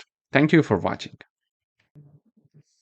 Hello everyone, welcome to this section. In this section, we're going to talk about if statements in Python. So let me illustrate it with an example. We would like to write a program that checks if a number is positive and prints positive number if it is correct. It is positive, okay? So there are certain situations that we would like to check certain condition in Python. To do that, we need to use if conditions. For example, we would like to say if this happened, do this. If something else happened, do something else. Okay, so this is a logical conditional statement in Python. For example, here we would like to write a program that checks if a number is positive or not and prints positive number if the number is positive. To do that, I'm initializing a variable called number and I assign number 10 using the if keyword followed by the condition itself followed by a colon. We are having the if statement in Python. For example, here I'm saying that if that number that we declare to be 10 is larger than 5, then print out the number is greater than 5. Okay, please note that we are having a bit of a space here that is following this if condition. So you start the if condition here, and when you're talking about the statement, the block of code that you want to execute, if this condition is correct, you need to leave some space, and it is automatic. So when you type down an if condition and you enter, usually compilers leave you some spaces automatically. Okay, so when I entered, you see things are going to be started from this part, okay, itself. So it is automatic. So let me run the code.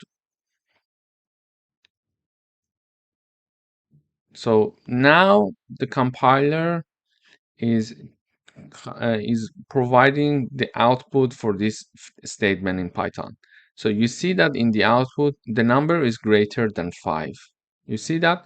But if I put here a 15, so I say I am initializing a variable called number that is assigned to 10, and I'm checking to see if this number is larger than 15, do this for me, okay? So when I run, I see nothing in the output as you see it here, okay? So when you see nothing in the output, it means that this part is not passed. This condition is not passed. Why? Because 10 is not larger than 15.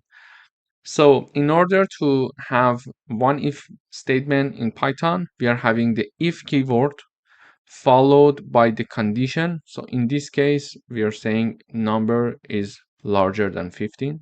Then don't forget to put this colon here as well. Then when you enter, you go for the printing or the rest of the execution of code that you would like to write down there. So for example, I could say if number is lower than 0, for example, print the number is negative. Okay, so this is another if condition that I'm typing down here. Please note that there is a little bit of a space. When I enter, it automatically leaves a little bit of a space, so it increases the readability of your code as well, because now you understand that this part of the code execution depends on this if condition. So if we enter this condition, then this execution will be done. So when I run, you see that in the output we see nothing. Why? Because this is 10. 10 is not larger than 15. Therefore, this if condition is not executed because this part is not passed. And by passed, I mean this part is not true. It's not correct. And also because 10 is not lower than 0, therefore this part is not also executed. So what if I put minus 10, for example, here, and I run the code? So you see that first it checks this if, and it says minus 10 is larger than 15. No, then this is not being printed out in the output. But it is checking to see minus 10 is lower than 0. Yes, so it is going to enter this part and execute this part, and it is saying that the number is negative. So this is how basically we can use if statements in Python. In the following videos, we are going to do some practical coding exercises to understand different situations in which we can use if statements. Thank you for watching. Hello everyone, welcome to another coding exercise. In this video, we are going to talk about if and else statements. In the previous video, we learned already about if statements, but now we are going to include else as well. So we would like to write a program to check if a person is older than 18 or not. Here I'm initializing a variable called age. I'm assigning number 18 to it. I'm having the if keyword here, and I'm checking to see age larger than or equal to 18. So if age is larger than or equal to 18, then colon. So then print out this part for me. So let me first comment this part of the code. So we work with the first part first. So it says that you are eligible to vote. So basically I'm assigning a variable. I'm having again, there are 3 steps. We use the if keyword, we put the condition, and then the colon. Okay. So we are saying that if age is larger than or equal to 18, then if this is true, print out you're eligible to vote. So if I put 10 here, it prints nothing.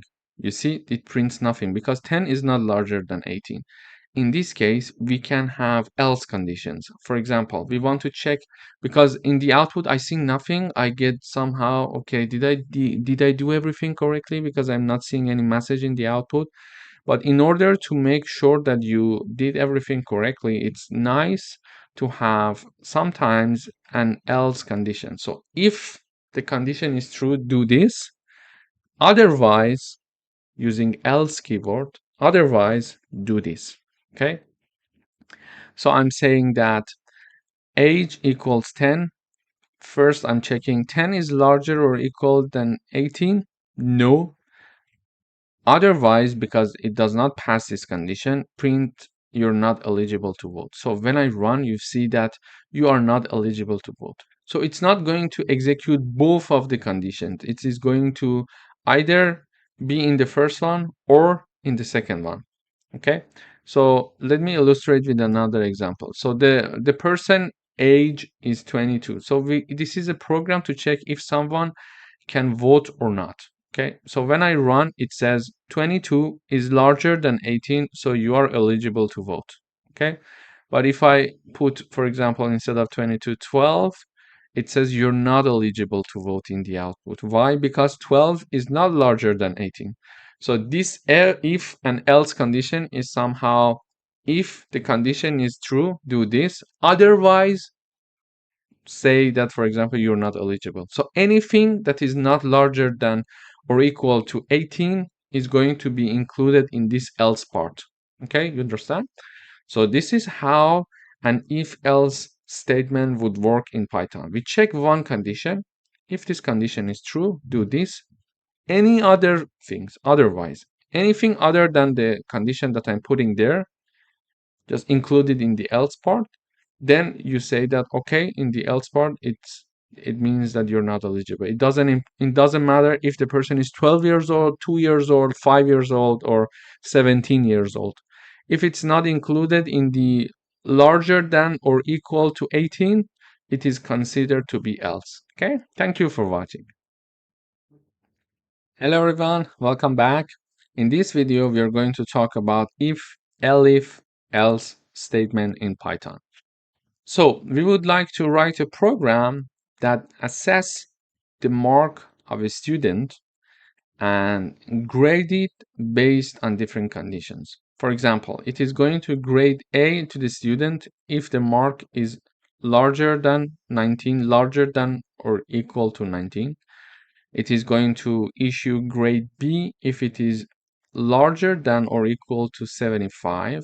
It is going to grade C if it's larger than or equal to 15, and any other number, else part, any other number that is not included in neither of these conditions is going to issue the grade F. So it means that if the mark is lower than 49, okay, or lower than equal to 49, it is going to enter this part, because any other number is going to be included in this part, and the only numbers that can be included in this part it means that it is lower than or equal to 49. So let me run the code first. It says grade B. Why? So I'm having the 85 assigned to marks. In the first part, I'm checking if marks 85 is larger than 90. No, so it is not going to print grade A. Then it comes here. When I'm having several conditions to check, as of the second one, I need to type down elif instead of if. Okay, this is something to note.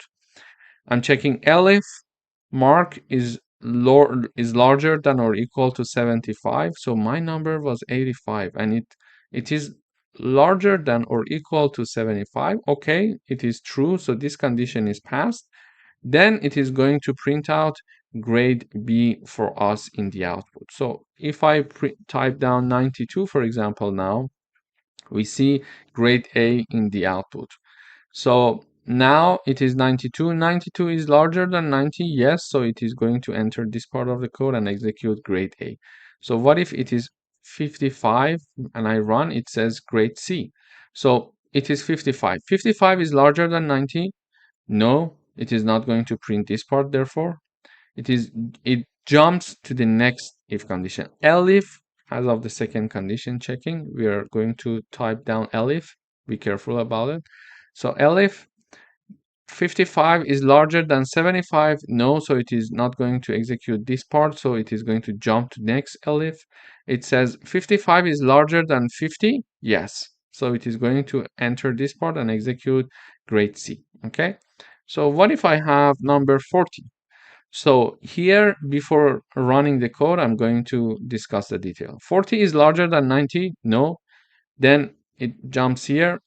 40 is larger than 75? No. Then it jumps here. 40 is larger than 50? No.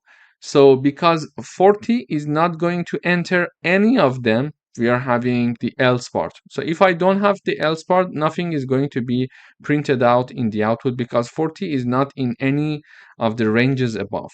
Okay, but for clarity, I'm putting the else. So whatever that is not included in neither of the ranges, it is going to be included in the else part.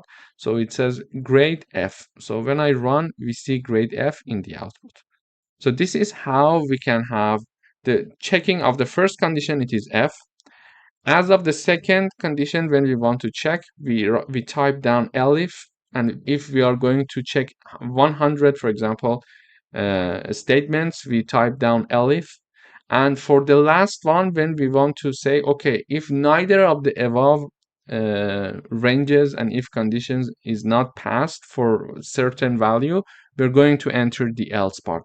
So you see, if I comment this part, we see nothing in the output because 40 is not in any of the ranges that we are investigating using if and elif conditions. Okay, so it is not larger than 19, not larger than 75, not larger than 50. But for the clarity, it's nice to have something in the output so you know when you have, for example, 2000 lines of code, it's nice to know what is happening in each part of your code. So I'm having this else part, and also for validation, when you're having something in the output for validation, it's very good. So here I'm having the grade F being printed in the output because 40 is not included in neither of the ranges. Thank you for watching. Hello everyone, welcome back. In this video, we are going to write a program to check if a number is between 10 and 20 inclusive, or if it is equal to 25.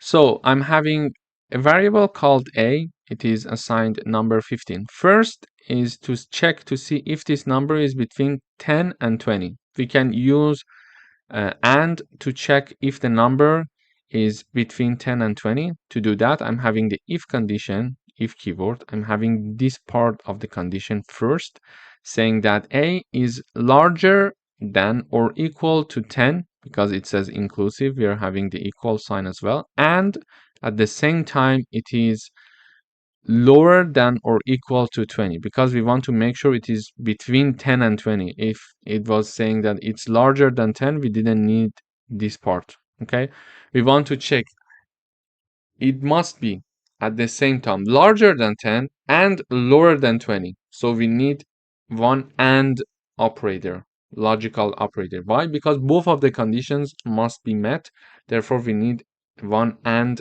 logical operator.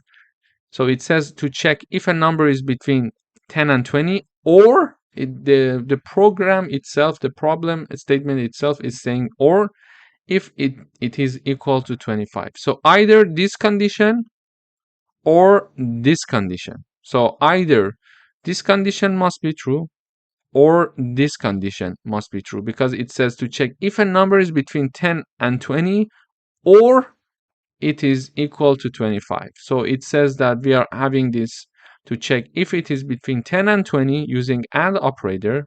In the parentheses, we are having the first condition being checked and the second condition, or if it is equal to 25. So I'm having or logical operator and then checking to see if a equals 25. So if either this part or this part is met, because when we are using or logical operator, either of the conditions should be true to enter the part. So either it is between 10 and 20 or it is equal to 25, it is going to print condition met. Otherwise, it is going to say condition not met. So when I run the code, it says condition met because the number is 15. Okay, so when the number is 15, it is passing this first condition. It says that, okay, 15 is larger than 10 and lower than 20. So it is going to execute the condition met message without even checking this part. Why? Because there is one or in the middle. So for the or, we need to have at least one condition to be true. So this part is true, so we don't care about the second part. We are not going to check the second part. We are going to directly type down the message condition met. So if I have the number 5, what would happen? It says condition not met. So 5 is not larger than 10 and lower than 20. Okay, so let us check the second part. So 5, is it equal to 25? No. So neither this part nor this part is true. Therefore, it is not going to execute this part of the code, and it is going to jump here in the else part and print condition not met as we are having here. So what if I have 25? Let me run the code again. It says condition met. Why? First, it checks 25 is larger than 10. Yes. But is it at the same time lower than 20? No. So this part is not met. Okay, for AND logical operator, both of them must be true. But when both of them is not true, the whole parenthesis is not true, which is the first part of the condition before OR. But because we are having OR logical operator, it may be true that the second part is true. So, and we need only one condition for the OR logical operator to enter the condition. So let's check the second part. We say 25 equals 25. Is it true? Yes. So it enters and print out the condition met in the output. So this is how we can have the combination of writing if statement with two logical operator at the same time in one example in one line. Thank you for watching. Hello everyone, welcome to another coding exercise session. In today's video, we are going to talk about if statements when they are combined with logical operators. So let me illustrate it with an example. Here I'm having one variable called temperature. It is equal to 30 and we have humidity equals to 70. So we want to say if temperature is larger than 25 and at the same time humidity is larger than 60, then it's hot and humid. So first, if temperature is larger than 25 and humidity is larger than 60, print it's hot and humid. Then elif, we're going to have elif, if either the temperature is larger than 25 or humidity is larger than 60, then print it is either hot or humid. Otherwise, print the weather is comfortable. Okay, this is what we want to write in the output. So don't just see this part of the code, just see these lines, these 3 lines, okay? So if temperature is larger than 25 and humidity is larger than 60, print it's hot and humid. So far, we learned about if statement and nested loop. So we could write something like, for example, if temperature is larger than 25, let me uncomment this part and I comment this part.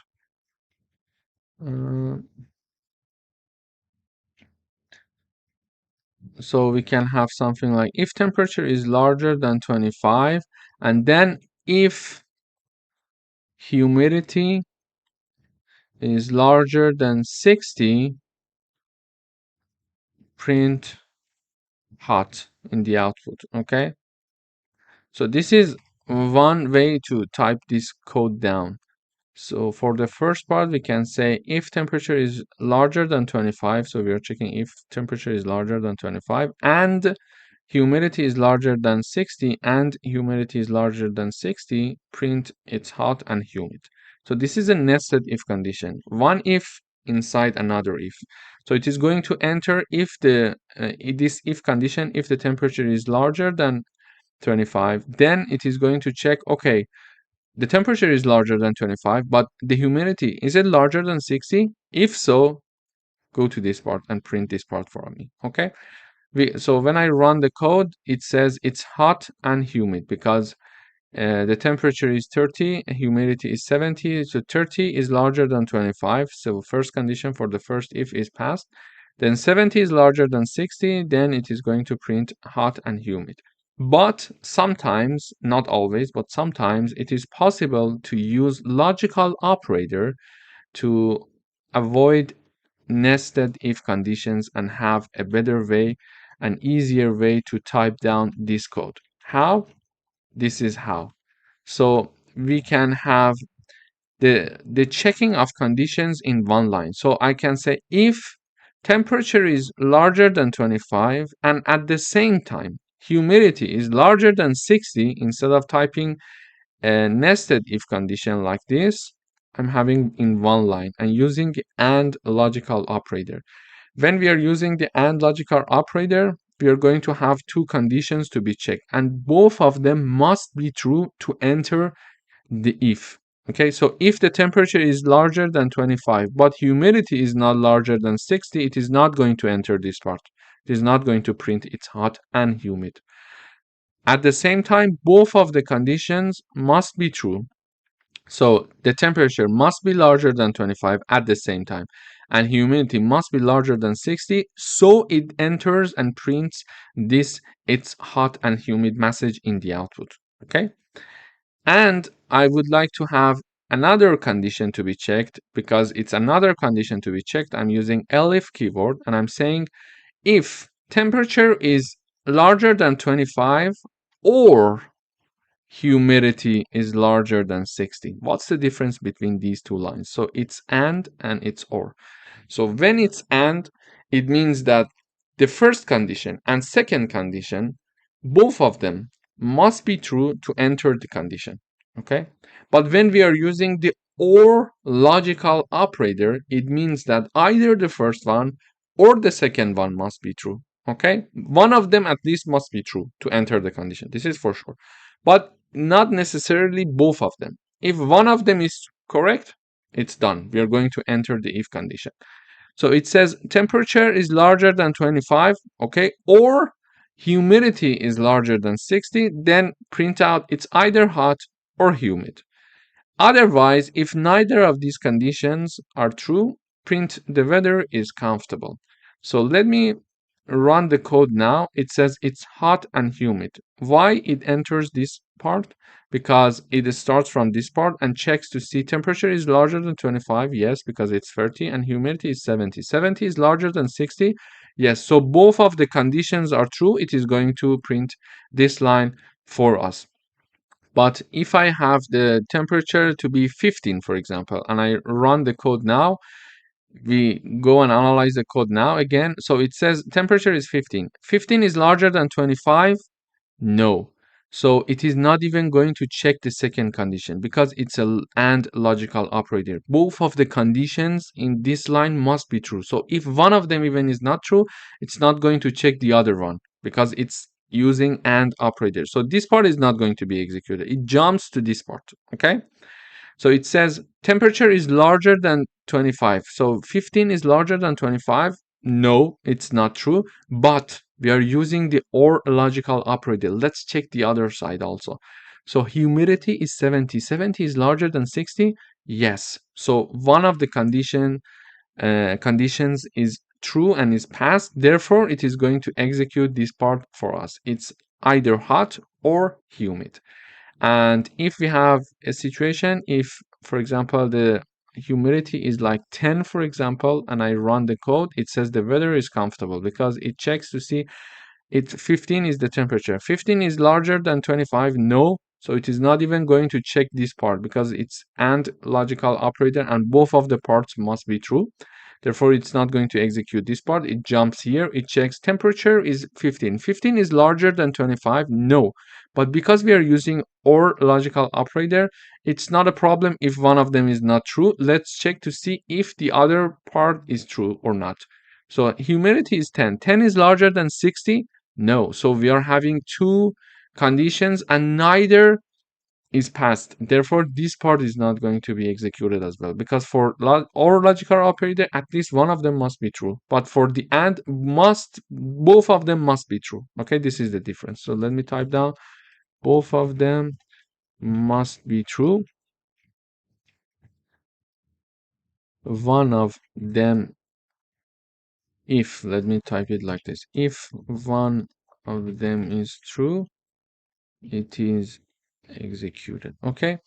But in our case, in this example, we had our temperature and humidity neither included in this range nor in this range. Therefore, it is going to be included in the else part. So the weather is comfortable, and therefore the weather is comfortable is printed out in the output. Thank you for watching.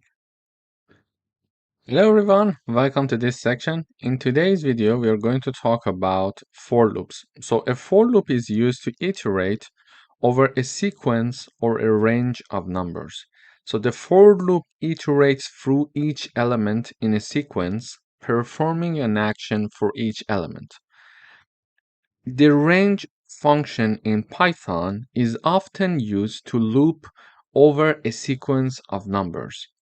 Later on in higher level classes and courses in Python, when we are going to learn about list, tuple, dictionary, and set, then we can also integrate for loops with them as well. So a for loop can iterate over a list, a tuple, a dictionary, or a set. But this is something that we're going to discuss in higher level courses.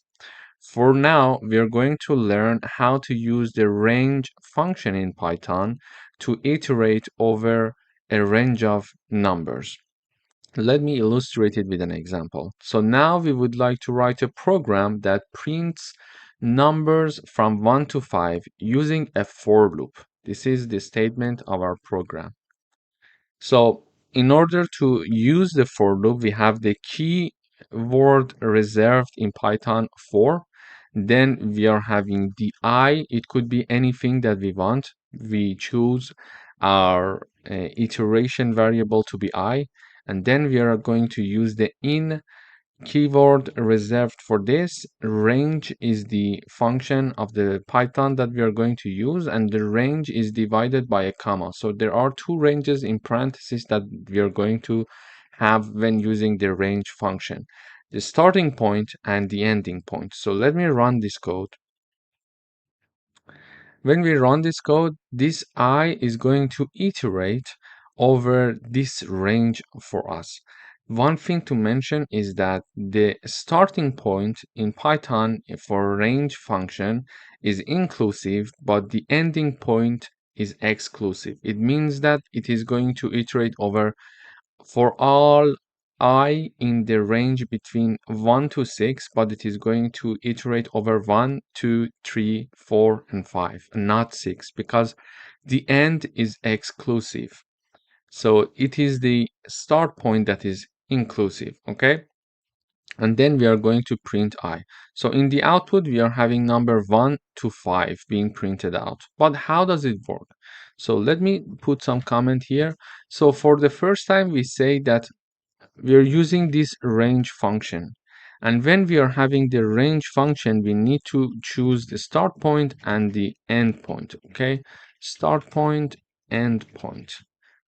And when we are going to have the range function, for example, here we would like to go over numbers from 1 to 5. So the starting point is 1, and it is going to include 1 because it's a rule in Python. So the starting point is inclusive. So it is going to start from 1 and it is going to iterate until it's 5. But because if I write down 5 here, because the end point is exclusive, it is going to iterate over 1, 2, 3, and 4, and not 5, because the end point is exclusive. Okay, so I'm going to put 6 here, therefore it is going to go until 5. So this is how the range function works. And if I want to explain further, we see that for the first time I get the value 1. Okay, when I equals 1, it is basically having this this print function being implemented, because we are having print and in the parentheses we are having I, and I equals 1, so we are going to print 1 in the output, and we see it here. Okay, and then it goes up back again, and I now equals 2.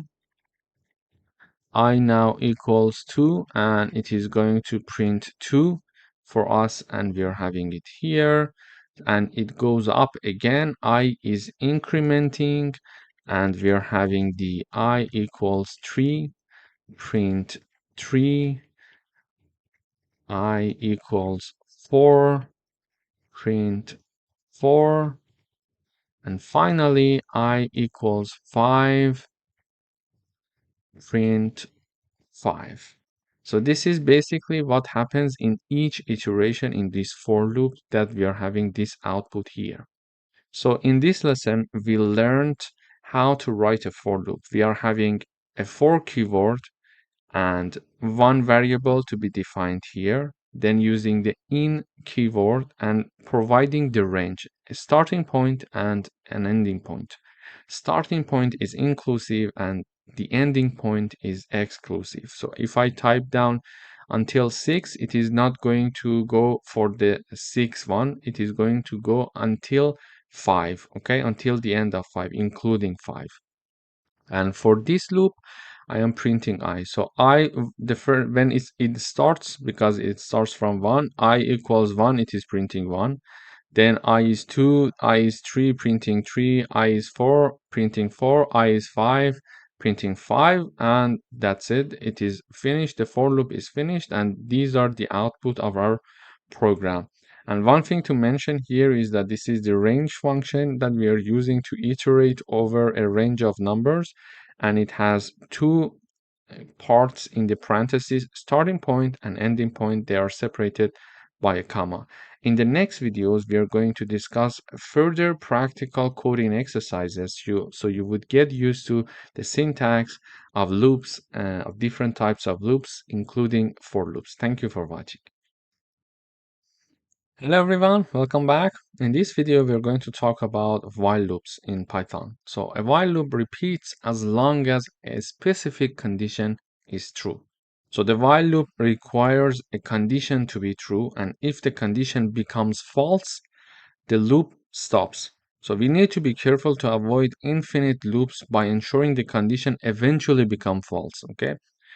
For example, here we're going to print numbers from 1 to 5 using a while loop. Exactly the same exercise as the previous video, but here instead of for loops, we are going to use while loop.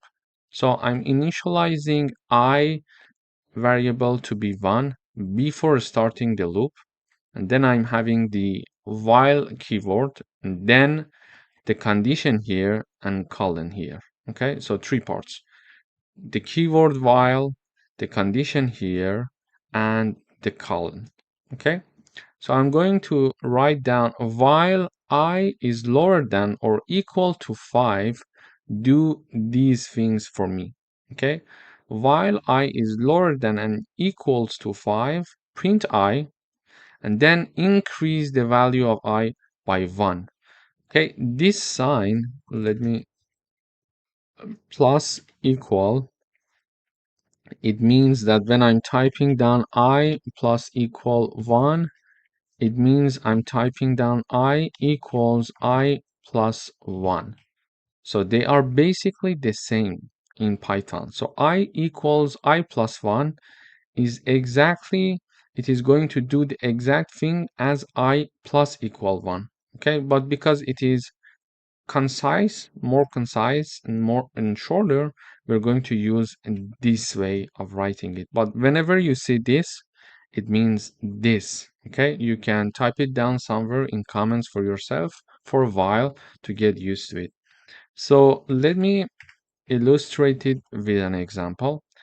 Initially I equals 1, and when we are going to enter this condition, it checks to see 1 is lower than 5. Yes, it's true. So print I.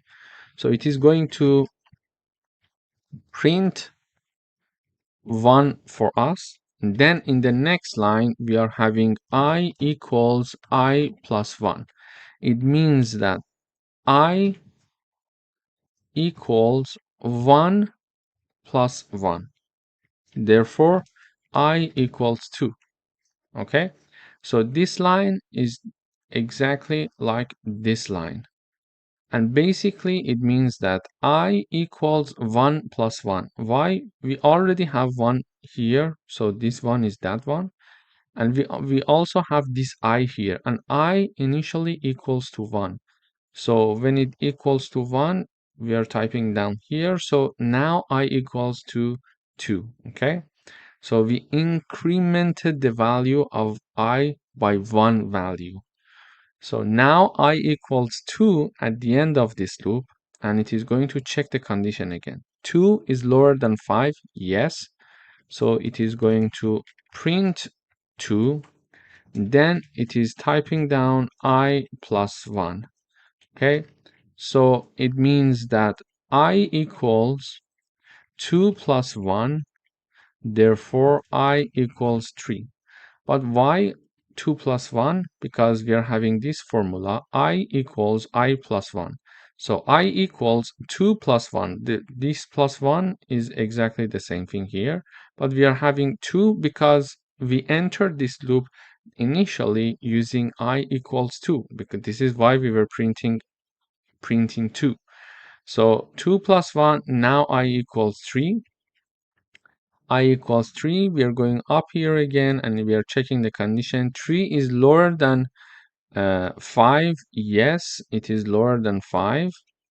So print 3 for me. Print 3, sorry. Then I equals 3 plus 1. I equals 4. Okay. And here 4 is lower than 5. Yes. So print 4. I equals 4 plus 1. I equals 5. 5 is lower than or equal to 5. Yes. So print 5. And then I equals 5 plus 1. I equals 6. So I equals 6 now. 6 is lower than or equal to 5?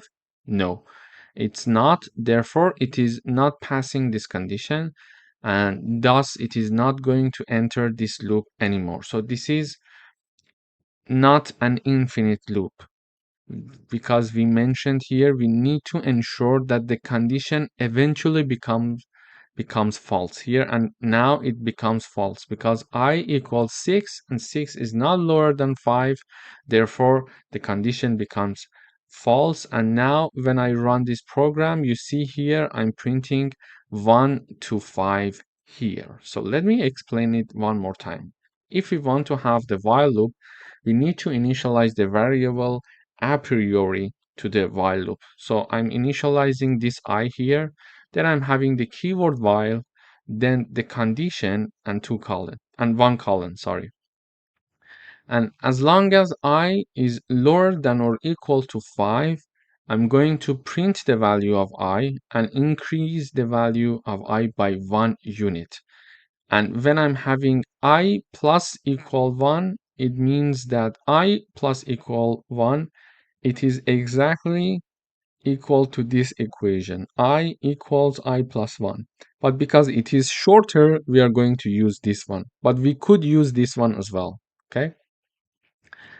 So when I equals 1, I print 1 and I increase the value of I by 1 value. So 1 plus 1, it's 2.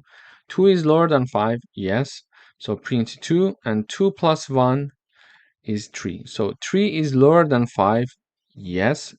Print 3 for me, and 3 plus 1 equals 4. So 4 is lower than 5, print 4.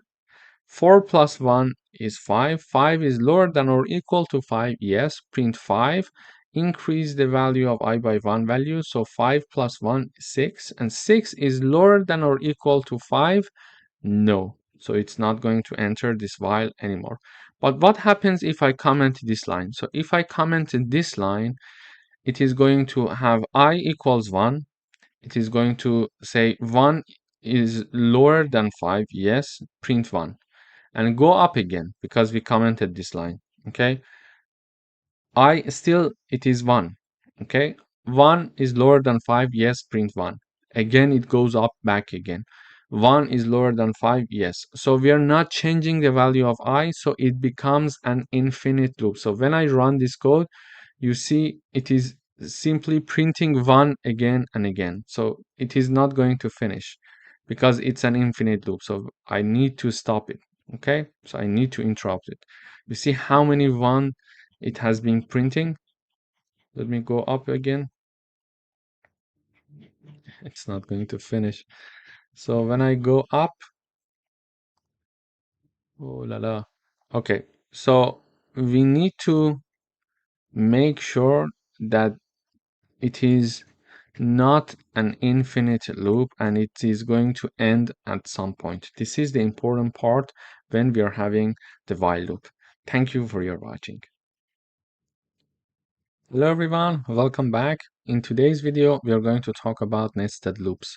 So a loop inside another loop is called a nested loop. A nested loop is useful for working with multi-dimensional data like matrices. The inner loop runs completely for each iteration of the outer loop. Let me illustrate it with an example. Here I'm having a for loop for variable I iterating between range 1 and 3.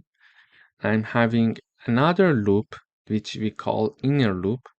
So the first one, the loop for the I is outer loop, the loop for the J is inner loop. So we are having another loop here that ranging from 1 to 4, okay? And we are going to print I and J. So if I want to illustrate this, so I equals 1, it enters, when I equals 1, it enters this part. And when it enters, J equals 1 as well. So it is going to print 1. So it is printing 1 and 1, okay, as you see here in the output in the first line, okay. Then I still equals 1, but J is going to increase its value. So J equals to Y because we are in the outer loop. So when we enter the outer loop, the outer loop is 1. So I equals 1. However, when I equals 1, we are going to iterate over all the values that J can take first. And when that is finished, we are going back up again to the outer loop and then increase the value of I. Okay, let me illustrate it with this explanation. You will get what I mean. So I equals 1, J is going to increase from 1 to 2. Therefore, it is going to print 1 and 2 as you see here in the output, the second line. Then I equals 1, J equals 3. It is going to print 1 and 3 in the output as you see here, okay? So the maximum number that I can get is I can be equal 1 and 2. J can be equal to 1, 2, and 3. Because the starting point is included, this is why I gets the value 1, but the ending point is excluded. So it is going to exclude number 3, so it is going to iterate over 1 and 2. The same logic goes for J, so it is going to iterate over 1, 2, and 3. So when I equals 1 in these three scenarios, we are going to iterate over J equals 1, J equals 2, and J equals 3. As you see here, I equal 1, J1, I1, J2, I1, J3, okay? And we are going to print I and J using this line. And when all the values for the J is tested for the inner loop, we are going to go back up again and increase the value of I one time. So I equals 2 now. So now I equals 2, J starts from 1 again. J is 1. So 2 I2 J1 I2 J2 I2 J3, okay? So we're going to print 2 and 1. I equals 2, J equals 2. It is going to print 2 and 2 for us. And finally I equals 2j equals 3, it is going to print 2 and 3 for us. So this is what we see exactly in the output. So let me go back over the code one more time. So we are having one outer loop and one inner loop. So the outer loop is iterating over different values between 1 and 3 for variable I. The inner loop, it is iterating for variable j between 1 and 4. Okay? And in each iteration, we are going to print the value of I and j. So the first time when we enter the outer loop, I equals 1. However, when I equals 1, we are going to iterate over all the j's. So one time I1, J1, I1, J2, I1, J3. Then we are going to increase the value of I when all the values of j are tested. We are increasing the value of I from 1 to 2. So we are having 2, 1, 2, 2, and 2, 3.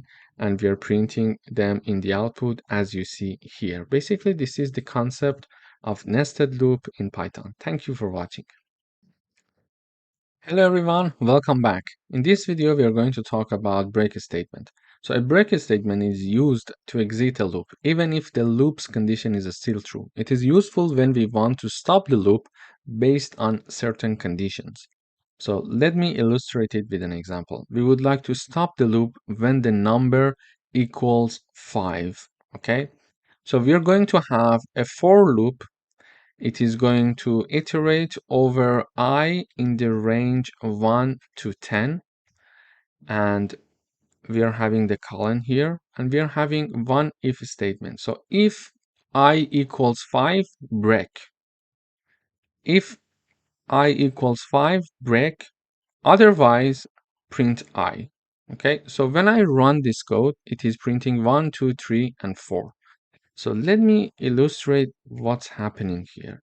So I equals 1 in the first time, and it checks to see 1 equals 5. No. So when I say no, it is not going to break because it's not going to enter this part of the if condition. So this is the if condition. This is the statement that is going to be executed if this condition is true. So in the first run, I equals 1. 1 equals to 5? No. Therefore, it is not going to do anything here, and it is going to jump here and print 1 in the output for us. Okay, so print 1. Then I'm having I equal 2. It checks to see 2 equals 5. No, so print 2.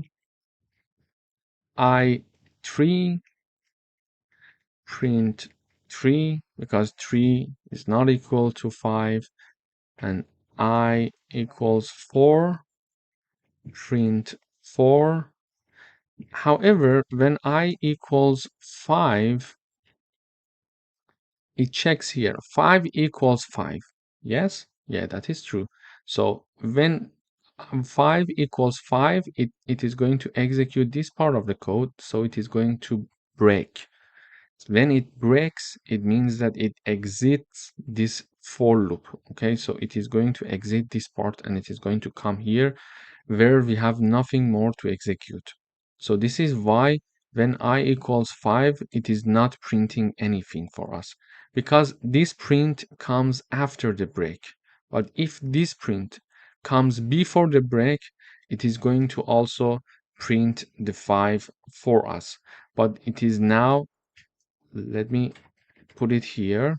So when I put the print here and I run the code, you see that 5 is also printed because when I equals 5, it is going to first print 5 and then checks to see if 5 equals to 5 and then it is going to break. Okay, so it's important for you to know where to put the break and how the output of the program could be different based on where you're putting the break. So when I have the break before the print, when I equals 5, it is not going to print 5.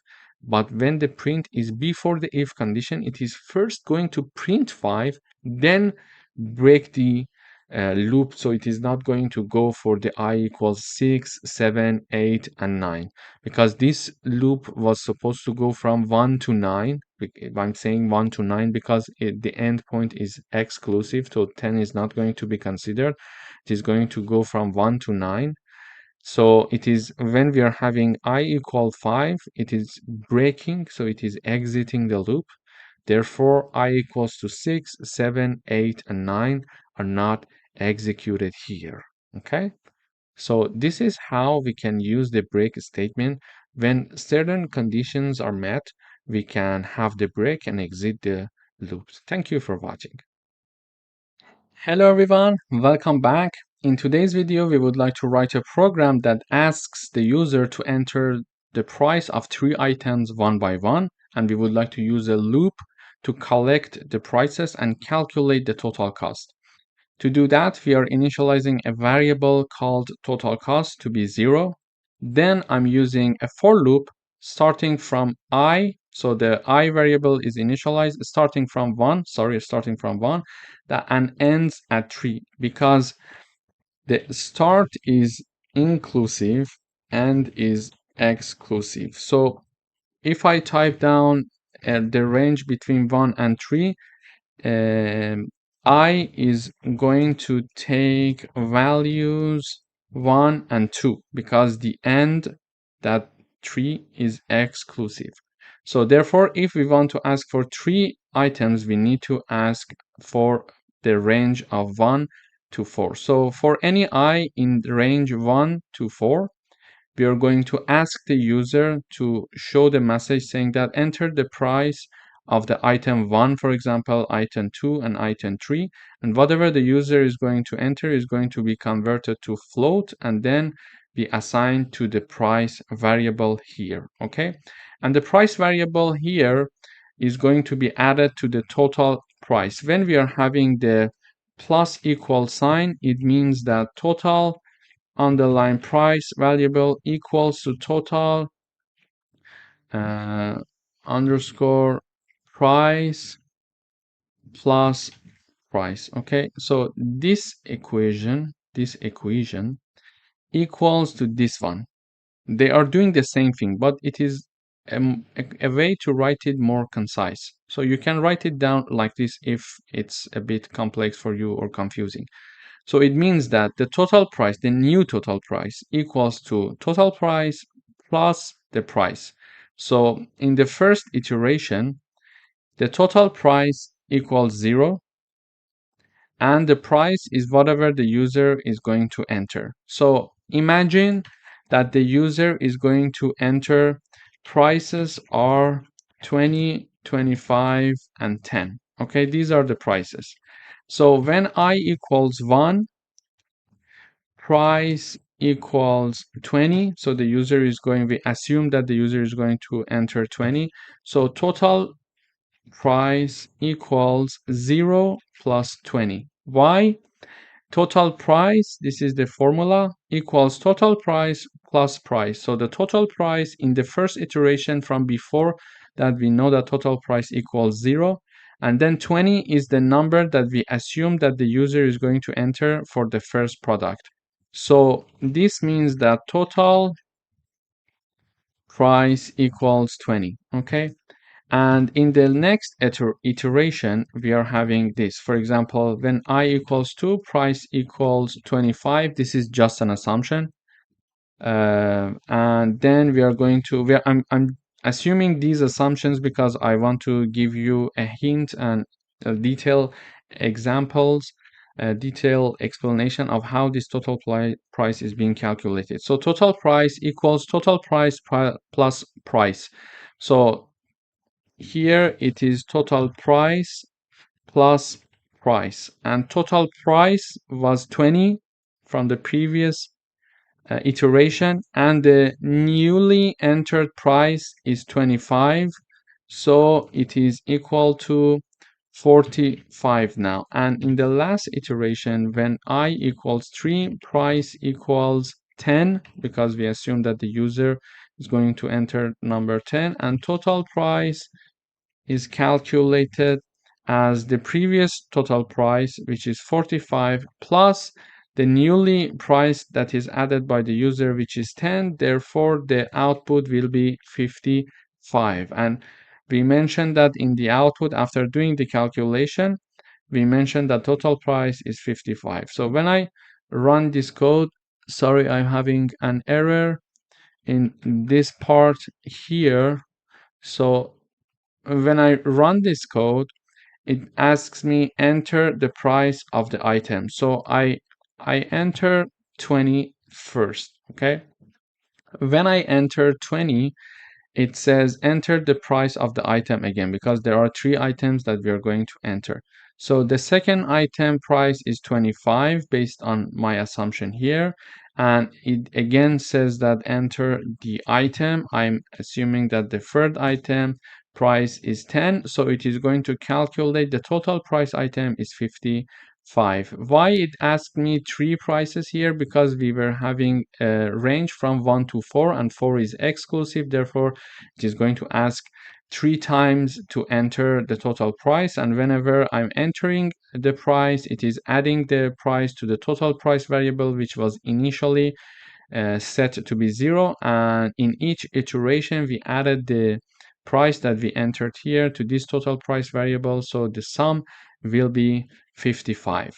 So in this example, we learned how a for loop can help us to work as a calculator. For example, in shops, when you're going to a shop and you're giving several items to the cashier, the system of that cashier is using the same mechanism and logic to calculate the total price for you. Thank you for watching. Hello everyone, welcome back. In this video, we are going to talk about continuous statement. So the continue statement is used to skip the current iteration and move to the next one. It allows the loop to continue running but skips executing the rest of the code for the current iteration. Let me illustrate it with an example. So we would like to write a program that skip even numbers. Okay. For that, we are looping over all values for variable I in the range between 1 and 6, and if this I variable is divided by 2 and the remainder of this division equals 0, we're going to continue. Otherwise, if this condition is not passed, we're going to print I. So let me type down this I equals 1, I equals 2, I equals 3, I equals 4, and I equals 5. Okay, so these are the values that I is going to iterate over. So for the first time, when I equals 1, it basically mentions, sorry, let me put this. Okay, 1, if 1 is divided by 2, the remainder would be equal to 0. It is checking this condition. Is it true? No, because it's not true. It is going to print 1 for us. So in the output, we will have the print 1. Okay. Then it moves to the next number. So I is incremented by one value. So we are having, if 2 divided by 2, the remainder of this division equals 0. Yes. So when it is yes, it is going to continue. So this condition is passed. Therefore, it is going to skip this iteration. So it is not going to print anything for us in the output. So it is going to skip. It is going to continue. Nothing happens. Skip this iteration. Okay. Then it is going to increment the value of I one more time. So I equals 3 now. So 3, if it is divided by 2, the remainder of this division, is it equal to 0? No. So it's not equal to 0. Therefore, it is going to print 3 in the output. Then I equals 4. 4, if it is divided by 2, the remainder would be 0. No. their remainder would be 0. Yes, sorry. So therefore, it is going to skip this iteration again. And finally, when I equals 5, 5 is divided by 2. The remainder, is it 0? No, so it's not 0, therefore it is going to print 5 for us. So looking at the output, we see that it is skipping the even numbers. It is printing 1, 3, and 5. So let me run the code one more time. So we are printing 1, 3, and 5. You see here in the output, we are having 1, 3, 5. As we expected, we are printing 1, nothing happens, printing 3, skip this iteration, and printing 5. Let me go through the analyzing of code one more time. So we are having a for loop starting from I in the range between 1 to 6. So I is going to take values between 1 to 5, okay, between 1 and 5. So in case that when we are entering this loop, if I is divided by 2 and the remainder of this division is equal to 0, do nothing and go back up and increase the value of I. Continue is doing basically this thing. Otherwise, print the value of I. So 1 divided by 2, the remainder is 0? No, because it's not an odd number. It's not an even number. So the definition of even number is when it is divided by 2, the remainder must be equal to 0. Therefore, when this does not happen, the number is odd. So by having this line, we can understand if a number is odd or even. So if one number is divided by 2 and the remainder of this division equals 0, it means that that number was an even number. So we are saying that 1 divided by 2, the remainder equals 0. No, so it's not 0, therefore it is not going to continue, it's not going to enter this condition, and it is going to print I, and I was 1, so it is printing 1 in the output, okay? Then I equals to 2. 2 is divided by 2. The remainder equals 0. Yes. When the answer is yes, continue. When the answer is yes, so this condition is passed, so it is entering this part. Okay, when entering this part, it says execute the continue statement. And continue statement means that do not execute the rest of the code for the current iteration. Okay, so for the current iteration, it does not execute the code. It goes back up and I is incremented by one value. So I equals 3 now. 3 divided by 2, the remainder equals 0. No, because the answer is no. It is going to print I here. It is not going to enter the continue part, okay? Because the continue part is going to be executed whenever this if condition is true and whenever the statement of the if condition is going to be executed. So printing 3 here, and then for the 4, when I is equals 4, 4 divided by 2, the remainder equals 0. Yes, so continue and do not execute the rest of the code for current iteration. It goes back up, so nothing happens here as you see. I equals 5, 5 divided by 2, the remainder equals 0. No, so if the answer is no, print I for me, which is 5 here in the output. So this is basically how we can use the continue statement to skip the current iteration when certain conditions are met. Thank you for watching. Hello everyone, welcome to this lecture. In this video, we are going to do a coding exercise using while loop. We would like to write a program that counts down from 5 to 1. To do that, we are initializing a variable to be 5, and then we are using while loop. So the while loop is going to continue as long as count variable is larger than 0. So the first time that it is initialized to 5, 5 is larger than 0, then it is going to enter this loop. When it enters this loop, it is printing countdown and the number of the count. So in the first time, count equals 5, so it prints 5 in the output. After that, it is decreasing the value of count by one value. We explained that when we are having For example, these signs, it is equivalent to this count minus 1. Okay, so here it means that count equals 5 minus 1. Why? Because it is already initialized to 5 and we are decreasing its value by 1. Okay, so after this equation, count will be 4. So basically, in the first iteration, we are saying that count equals 5. 5 is larger than 0. Yes, it is true. Therefore, it enters the loop.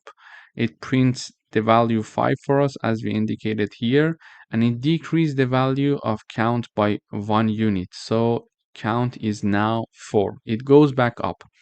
It checks the condition again. 4 is larger than 0. Yes. So count equals 4. So it prints 4, and now count equals 4 minus 1. Therefore count equals 3. Why? Because it was 4 already in this equation here. It was already 4 from the previous iteration minus 1, which is here. 4 minus 1, now count equals 3. So now it goes back up again to check the condition. 3 is larger than 0. Yes, therefore it enters the loop. It is saying that count is 3, so it is printing the value 3 and it is calculating 3 minus 1. Therefore count equals 2. And in the next iteration, 2 is larger than 0. Yes, it enters the loop again, so it prints number 2 and calculate the count again and reduce it by one value, 2 minus 1, so count equals 1. And now 1 is larger than 0. Yes, so count equals 1, print 1. And we are having 1 minus 1 equals, now count equals 0. So it goes back up again. It checks count is larger than 0. So count in the final iteration, it is 4. So 4 is larger than 0. No, it's not. Therefore, it's not going to enter the loop. Therefore, these two lines are not going to be executed, and it is going to print the last message in the terminal blast off. So when I run the code, we should see the same output as we anticipated here. So 5, 4, 3, 2, 1, and blast off. So 5, 4, 3, 2, 1, and blast off. As you see, we can use while loops in many practical examples in real world. For example, countdown. Thank you for watching. Hello everyone, welcome to this section. In this section, we're going to talk about functions in Python. So a function is a block of reusable code that performs a specific task. Functions can help us to organize our code, make it more readable, and reduce repetition. In Python, there are two types of functions: built-in functions that are predefined functions like print, len, input, that so far we've worked with many of them in the previous sections, and user-defined functions, functions that we create ourselves. This is the function that we are going to learn in this section. So how to define and call a function. A function is defined using def keyword followed by the name of the function and parentheses. Here, I want to show how to create a function.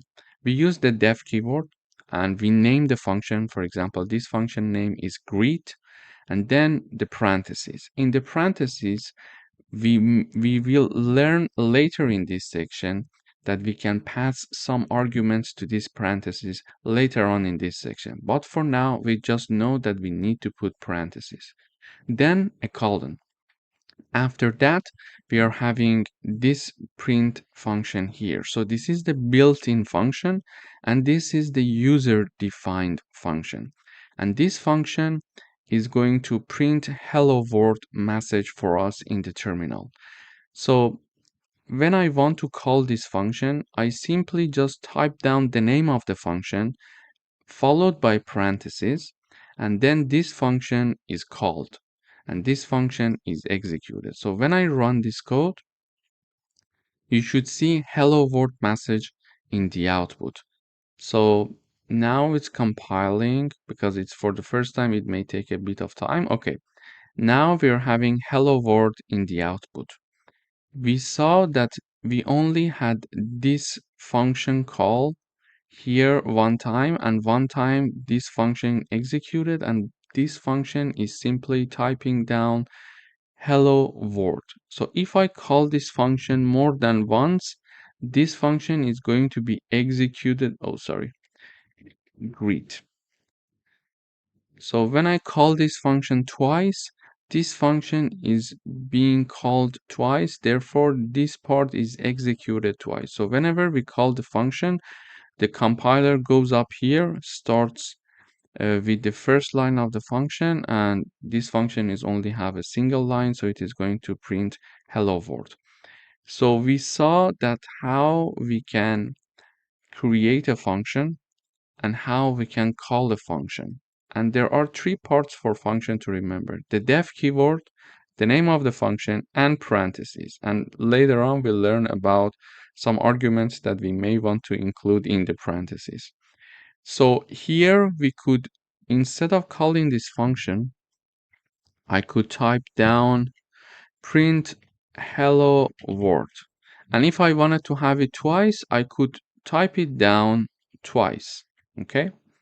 And then run the code. It was going to do the same thing. However, we are using the function to avoid repetition. Now I'm repeating this line twice. Instead, I'm having this code being executed here once and avoiding the repetition. Okay, and it is increasing the readability. So this is why we use functions. And this is just a very tiny example here. For example, we want a function to do some mathematical operations for us. Whenever we call the function, that function is going to execute a certain block of codes to do the mathematical operations for us. And calling a function is much easier, like twice, three times, four times. If you want to call a function four times, it's much easier to repeat all those mathematical operations in the code four times. So it increases the readability of the code as well. So in this section, we're going to focus on functions, and we're going to have more examples of functions later on in this section. Thank you for watching. Hello everyone, welcome back. In this video, we're going to talk about a scope of variables. So each variable has a scope. They are either local or global. In this video, we're going to talk about local variables.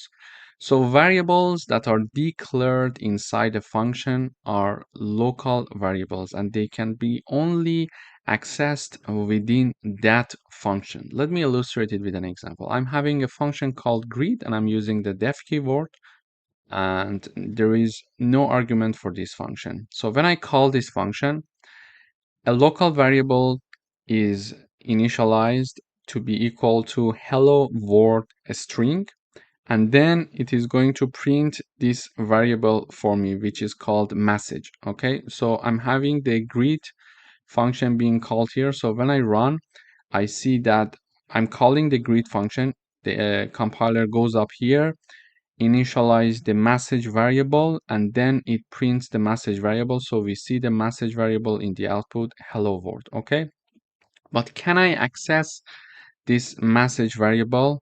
So can I print it directly here? So when I run, I see an error. Why? This error comes from the fact that this message variable is a local variable for the greet function, and it's not a global variable, so it would be accessible outside of this function. So this message variable, because it is declared and initialized in our greet function, it is only accessible inside the function. And when I want to use that message variable outside of the function, it returns an error. And how do we know that it's inside the function? Because when we are declaring a function, we start from the beginning of the left side of the note here when I'm typing down, but when I have the colon, and when I enter, I start typing something, for example, here, it does not start from the beginning of the left hand side. Okay, it starts with some space. This means that this part of the code that has some space from the left hand side is included in this function that has a colon sign above here. But because here again I'm having the start point as the left side of the page, we see that it's in the global part, it's in the main part of the code. But because here, let me illustrate it with another example. Greeting function, then colon, print hello from the greeting function. Okay, and when I come here and I say and I call this greeting function, let me run the code. It says hello from the greeting function. It is being printed out here. Why? Because this part is a part of this greeting function. How? Because we see that there is a space there. So this is a part of the above line. Okay, but here that I'm calling this greeting function, there is no space from the left side, so it's not a part of the greeting function but an independent part. So in this video we learned how local variable works in Python, and we learned that they are only accessible within a function that they are declared and initialized and not outside of the function. Thank you for watching. Hello everyone, welcome back. In this video, we're going to talk about return statement in functions. So functions can return a value using the return statement. The value returned can be stored in a variable for further use. Let me illustrate it with an example. So here I'm having a function called add. To declare this add function, I'm using the def keyword, and in parentheses, I'm having two parameters or arguments. They are separated by a comma. The first one and the second one. The first one is called A and the second one is called B. Whenever we call this function is going to return A plus B. Okay, so this function is going to add the first number and the second number that are passed to this function by doing this line, return A plus B.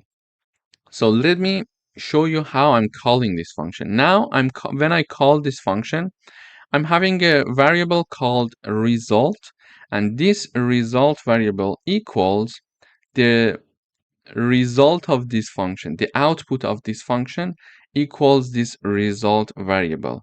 So I'm calling the add function, so I'm typing down the name of the function, then in parentheses I'm having two numbers and they are separated by a comma, 3 and 5. So 3 is going to be equal to A because this is the first parameter or argument that is passed to this function, and 5 is going to be set to B because this is the second argument that is passed to this function, and B also is the second argument.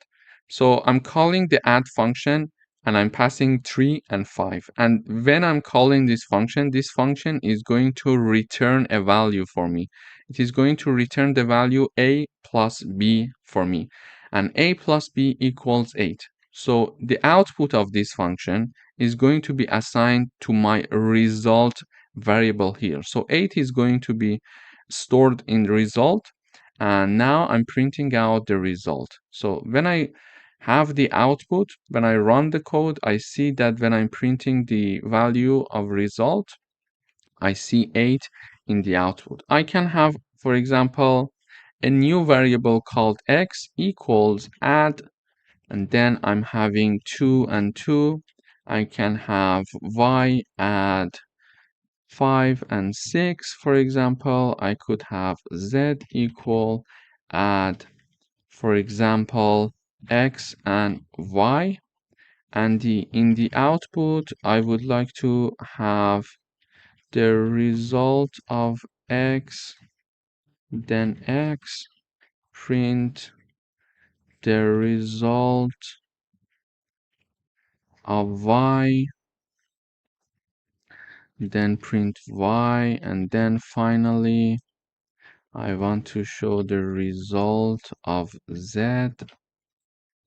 and have the z here. So what I'm doing here is that, again, like the result variable, I'm declaring three new variables, x, y, and z.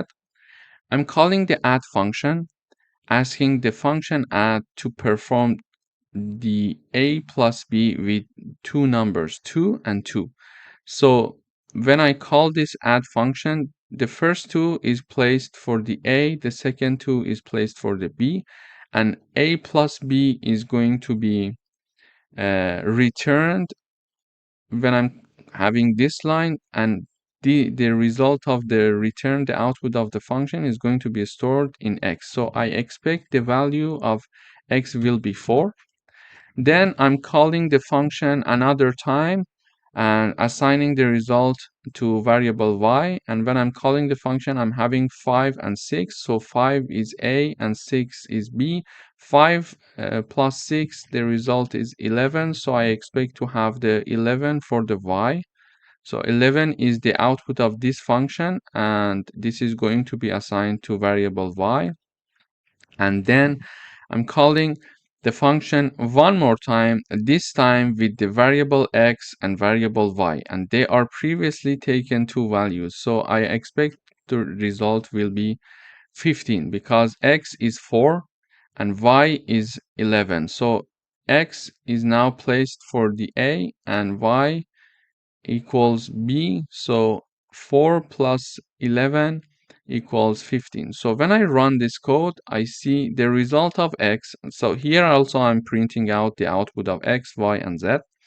The result of x equals 4, which we expected. The result of y equals 11, which we expected. And the result of z equals 15, which we expected. So this is how we can have a return statement in a function to give us some output of the function, and we store that output in, for example, certain variables for further use here.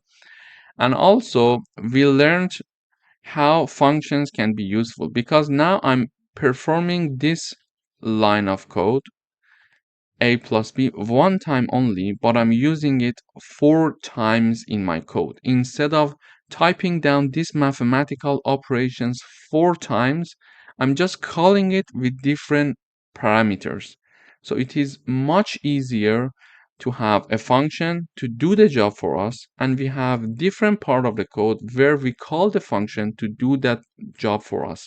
So we don't have any repetition. We are having the mathematical operations being written only once. This is how it can reduce the amount of code that you're going to write, and this is how it is going to improve the readability of your code, because you're typing down the operations one time, but when we are going to have like 10 times of this operation, instead of having it 10 times being repeated in the code, and it would be not very easy to read, it would be hard to follow. Okay, another time I'm having the, for example, a plus b, another time I'm having 2 plus 2, 5 plus 6, x plus y, etc. Instead of having these, I'm just calling the function, and the code is being reused several times, and it is being written one time only. So this is how useful the functions are in Python. In the next videos, we're going to dive deeper into this concept. Thank you for watching. Hello everyone, welcome back. In this video, we're going to write a program that declares a function that takes a number as a parameter and prints whether it's an even number or odd. So here is my function. I'm using the def keyword to declare my function, and I'm having the name of the function called check even odd, and I'm having one argument for this function that we call it number. It could be x, it could be y. We can get to choose this number, okay? And this function is basically checking to see a number if it's even or odd. In order to understand if a number is even, we need to do a division. So when This is a definition of an even number. When a number is divided by 2 and the remainder of this division equals 0, it means that that number is even. Otherwise, that number is odd. So let me write it down for you. If a number is divided by 2 and the remainder of this division equals 0, it means that number is an even number. Otherwise, it is an odd number. So this is a definition of an even number. So if a number is divided by 2 and the remainder of this division equals 0, it means that number is even. And if a number is divided by 2 and the remainder of that division does not equal 0, that number is an odd number. Okay? So for example, when 10 is divided by 2, the output of this division is 5, but the remainder of this division is 0. So we understand that 10 is an even number. But when 11 is divided by 2, the remainder of this division does not equal to 0, is not equal to 0. This is why 11 is an odd number. So now we want to define a function that checks whether a number is even or odd. To do that, we are having one if-else condition here. So the number that is passed to this function, we are having this operation on that number. So this number is divided by 2. And we are checking to see if that number that is passed as an argument to this function, it is divided by 2. And it's the remainder of this division equals 0. We are checking the if condition. If this happens, print even. Otherwise, print odd. So it checks to see if a number is passed to this function. That number is divided by 2. Its remainder equal to 0. If this statement is true, then this part is true. Then it is going to enter this if condition and it is going to print even.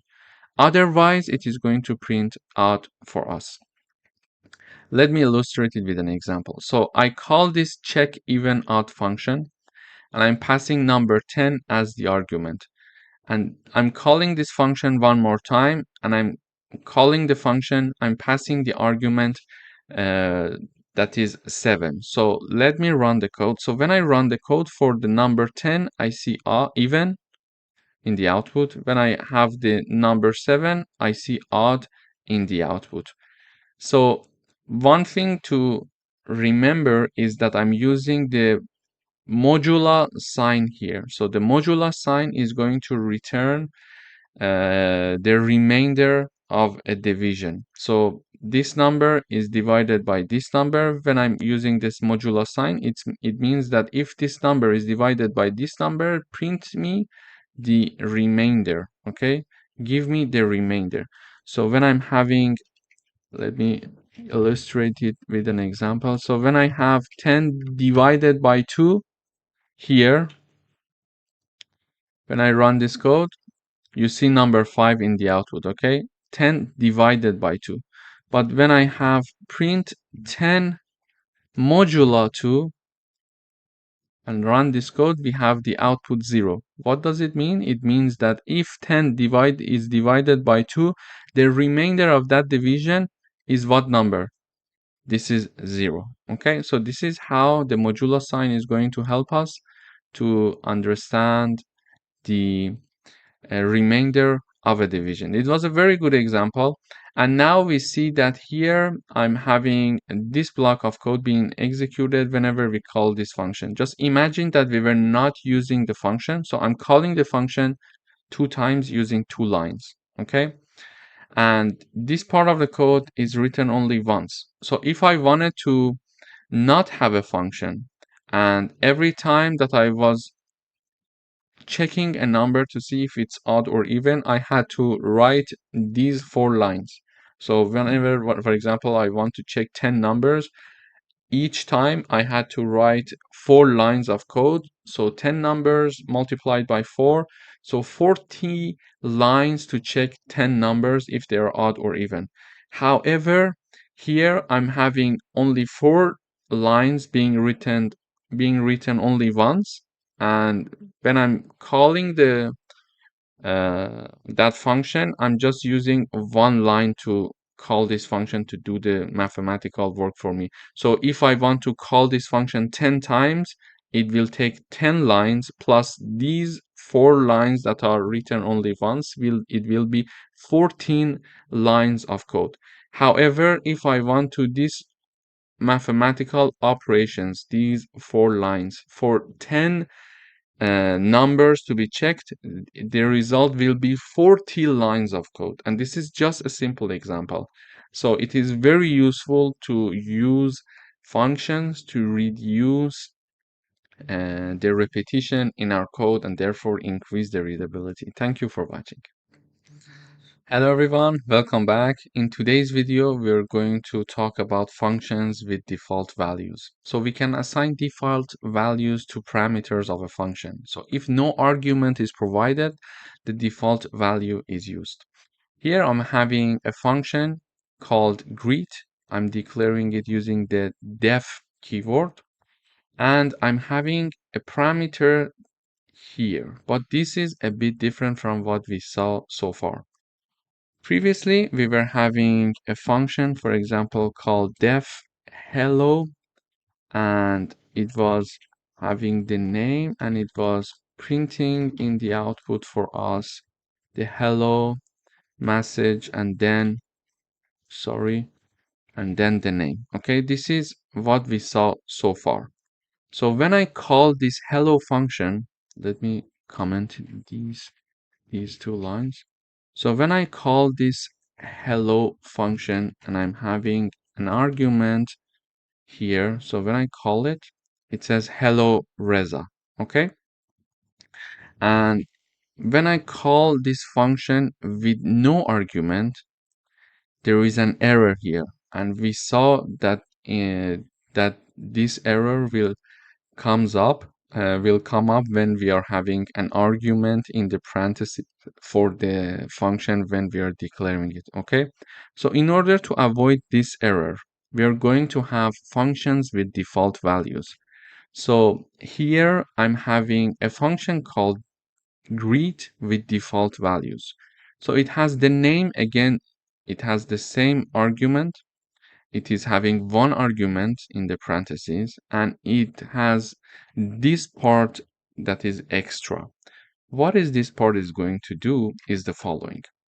Name equals friend, and this function, when it is called, it is going to print hello and then print out the name that is used when calling this function. However, we can call this function with an argument and without an argument. So when I call this function with an argument, it is going to say, for example, hello Reza. But when I call this function without any argument, it is going to say hello friend. This is a function with default parameters or default values. So when I call this function now, so let me comment this part. So when I call the greet function and I'm having Charlie here as the argument being passed to this function, and when I run this code, it is going to say hello Charlie. Okay, but here when I call this function and I put nothing in the parentheses, if I call the hello function with empty parentheses, we saw that there will be an error. Why? Because it requires an argument. But when I call this function greet, it requires an argument indeed as well. But when I call it with empty parentheses, it is going to by default set this friend string equal to name and assign it to the name, and then consider that name in the output. Whenever I call this function with no argument, it is going to use this default value. This is why we call them functions with default parameters or default values. So let me run the code. Now I'm calling this function and I'm passing no argument. It says hello friend. In the next line, I'm calling the function and passing an argument. It says hello Charlie. Okay, so let me review it one more time. Functions with default values are like this. When we are calling the function with an argument, it is going to place the argument here. So when I call the function with the Charlie argument, Charlie string, it is going to set Charlie to name, and then in the output says hello Charlie, as we see in the code here. But when we have the greet function being called with empty parentheses, it is going to by default use the friend keyword here and put it equal to name and print hello friend in the output. Okay, so this is how a function with default value would work. We learned that this is not possible in normal functions, because in normal functions, when I have this hello function and it has no default value, I must have an argument when I'm calling this function. Otherwise, if I call this function with empty parentheses, it is going to return an error for me. And how we can understand that a function is a normal function or it's a function with default values? It's a good question if you're having it. This is the answer. So this part shows us, okay, this is a function with default value. This is a sign for us to understand. When we see this equal and certain value equals to, for example, the argument of the function, we should understand, okay, this is a function with default value. So when I call this function with my own argument, it is going to use my argument. But when I call this function with no argument, it is going to use a default value itself for that function. Thank you for watching. Hello everyone, welcome back. In today's video, we are going to have a coding exercise with functions with multiple return values. So functions in Python can return multiple values. Here is an example. I'm using the def keyword to declare my function, and I'm having a function called get sum and product. And in parentheses, it takes two arguments. And this function, whenever it is called, is going to declare a new variable called sum. And sum equals a plus b. So it is going to have the result of a plus b stored in sum. Then it has a new variable called product, and it is storing the result of a multiplied by b. This sum could be x, and this product could be y, but we are just naming them like that so it increases the readability of the code. So after that, it is going to return the value of sum, this variable that is calculating a plus b, and product, which is this variable that is calculating the multiplication of a and b. Okay?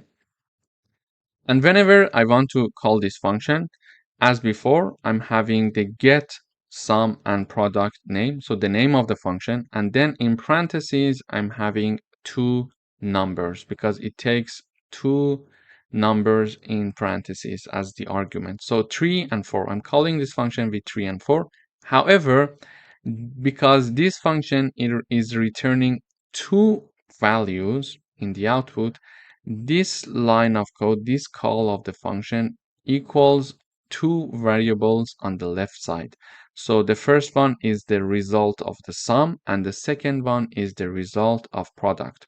And because this get sum and product function is returning first the value of sum and then the value of product, I'm having the first left hand side variable here result of sum, because the first return value is going to be stored in the first variable on the left hand side here, and then the product, which is the second returned value, is going to be stored in the second declared variable in the left hand side. Okay, so this is the point of having a function with multiple return values. It is going to return two values, sum and product, and therefore when I'm calling this function, it equals two variables on the left hand side, one for sum, one for product. And if it is returning sum first, be aware that it is going to store sum in the first variable declared on the left hand side, and the same logic goes for the product. Okay, then I'm printing the result. So I'm saying that print and the message sum, result underscore sum, which is the first variable, and then print the message product, and then a result product variable, which is the second variable. So when I run this code, we see this sum message is shown here, and it says the result sum equals 7, and the product is shown here, and the result product equals 12, which are the correct numbers, 7 and 12. So this is a very good example of having a function with multiple values, multiple return values. Why? Because maybe we would like to have a function that does different types of mathematical operations for us. We can combine all these mathematical operations in a single function and not even 2, 3, or 4 functions. So it is very useful to combine them and ask the function to return multiple values for us after doing the calculation, and then we are assigning them to different variables. As we see, we are trying to learn how to optimize our code as we proceed through the course, because it's very useful to have an optimized code, a code that is having high level of readability. Thank you for watching. Hello everyone and welcome back. In the previous video, we talked about local variables. In today's video, we're going to talk about global variables. So global variables are declared outside of functions. So they are global and they are accessible from any functions. To illustrate it with an example, here I'm having a variable called message, and it is having a string that the string is hello world. So it's a global variable because it is outside of any function, and this is the only function that I have here. The name of my function is function1. I use the def keyword, and basically this function is going to print this message variable that is defined outside of this function. So this function can access a global variable that is defined and that is declared and initialized outside of this function. This is how nice the global variables are. So I call the function1 here, and I expect to have the output message in the output, because this function is going to print the message variable, and this message variable is saying hello world. Therefore, when I call this function, I expect to see the message hello world in the output. Also, I can have another print function here that is printing out the message function in outside of any function. So it is also globally trying to access a global variable. So when I run this code, I see two hello world message being printed out in the terminal. So in this lesson, we learned how to declare and initialize a global variable, and we learned that we can access a global variable inside a function even though that variable is declared and initialized outside of that specific function. Thank you for watching. Hello everyone, welcome back. In today's video, we are going to have a coding exercise that have local and global variables together in one example. So if a local variable has the same name as a global variable, the function will use the local variable. For example, I'm having a global variable called number, and it is equal to 10. Then I'm having a function called modify number, and I'm using the def keyword. In this function, basically, I am initializing a variable called number, and it is equal to 5. Then it is going to print this variable number for me in the output. So I call in the main part, I call this modify number function. So it is declaring and initializing a local variable called number, and it is going to print its value, which is 5. And then I'm printing out the outside function, and then I'm trying to print the global variable number. So when I run this code, I see that inside function equals 5. So we see it here, inside function, the number variable equals 5. The outside function, the number variable equals 10. And the reason is why in this function now we are not accessing the variable number which is global. The reason is that we didn't declare global number and then start modifying, for example, number equals, for example, 10.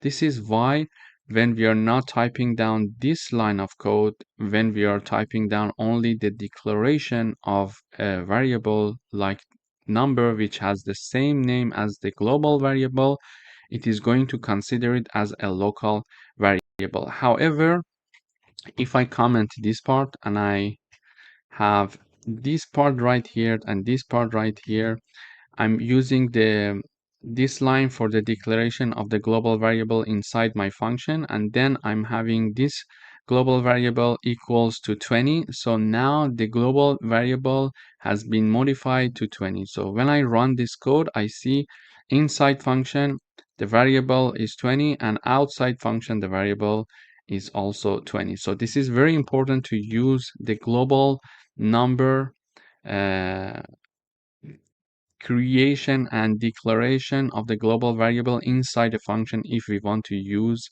this global variable inside of the function. Otherwise, if we just type down the declaration without the global keyword, it is going to consider that you're declaring a new variable, a new local variable inside of this function. So this is why when I'm having only the declaration equals to 5 and then printing out the number variable, it is printing 5 for me in the inside of the function, but outside of the function when I'm printing the number variable, it is accessing this global variable. Thank you for watching. Hello everyone, welcome back. In today's video, we would like to write a program that declares a function that takes two numbers as parameters and print their sum. I'm declaring the function called add numbers, and I'm using the def keyword, and in parentheses I'm having two parameters, a and b. And whenever this function is called, it is going to print the value a plus b for me.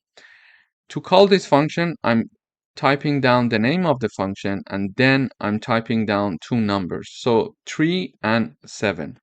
When I call this function, 3 is placed for A and 7 is placed for B, and A plus B means 3 plus 7, and it is going to print the value of 10 for me because it is 3 plus 7. So when I run this code, I see the output 10. I'm having another, for example here for you.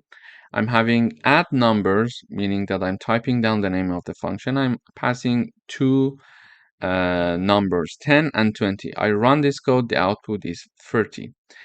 And let me define another function here, exactly like this. So when I'm having add my numbers, and I'm having A and B as the argument, oops, sorry, A and B, I'm having the colon. It is going to return A plus B for me. Okay. So when I call this add my numbers function with two values like 100 and 200. So if I run this code, I see the output is 300. So we see here that I'm having another function called add my numbers. The first one was add numbers, and this is a new function that I defined, add my numbers. And in the parentheses, we are having A and B. And this function is going to use a return statement, a plus b. So whenever I call this function is going to return a plus b, and automatically we see the output in the terminal. So this was an example of how to declare a function that does, for example, the sum of two numbers for us. We could either use the print function so that function is going to print the output, or we could use the return statement to have the output of the function. Here I'm printing the output using the print function a plus b. We see 10 and 30 is printed in the output. Here I'm not using the print function, but I'm using the return function, and it is going to return the value a and b, a plus b. So whenever this function is called, this value is going to be returned, and we see the output in the terminal. This was a very good example of how to call a function and how to have a function with print or a return statement to do the job for us. Thank you for watching. Hello everyone, welcome to this video. In today's video, we're going to learn how to create sets and different types of set creation.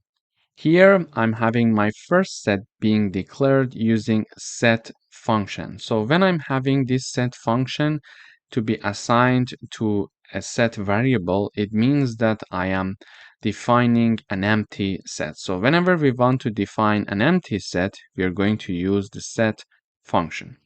Then I'm having another set being created. It is called numbers, and this set is having 4 elements: 1, 2, 3, and 4.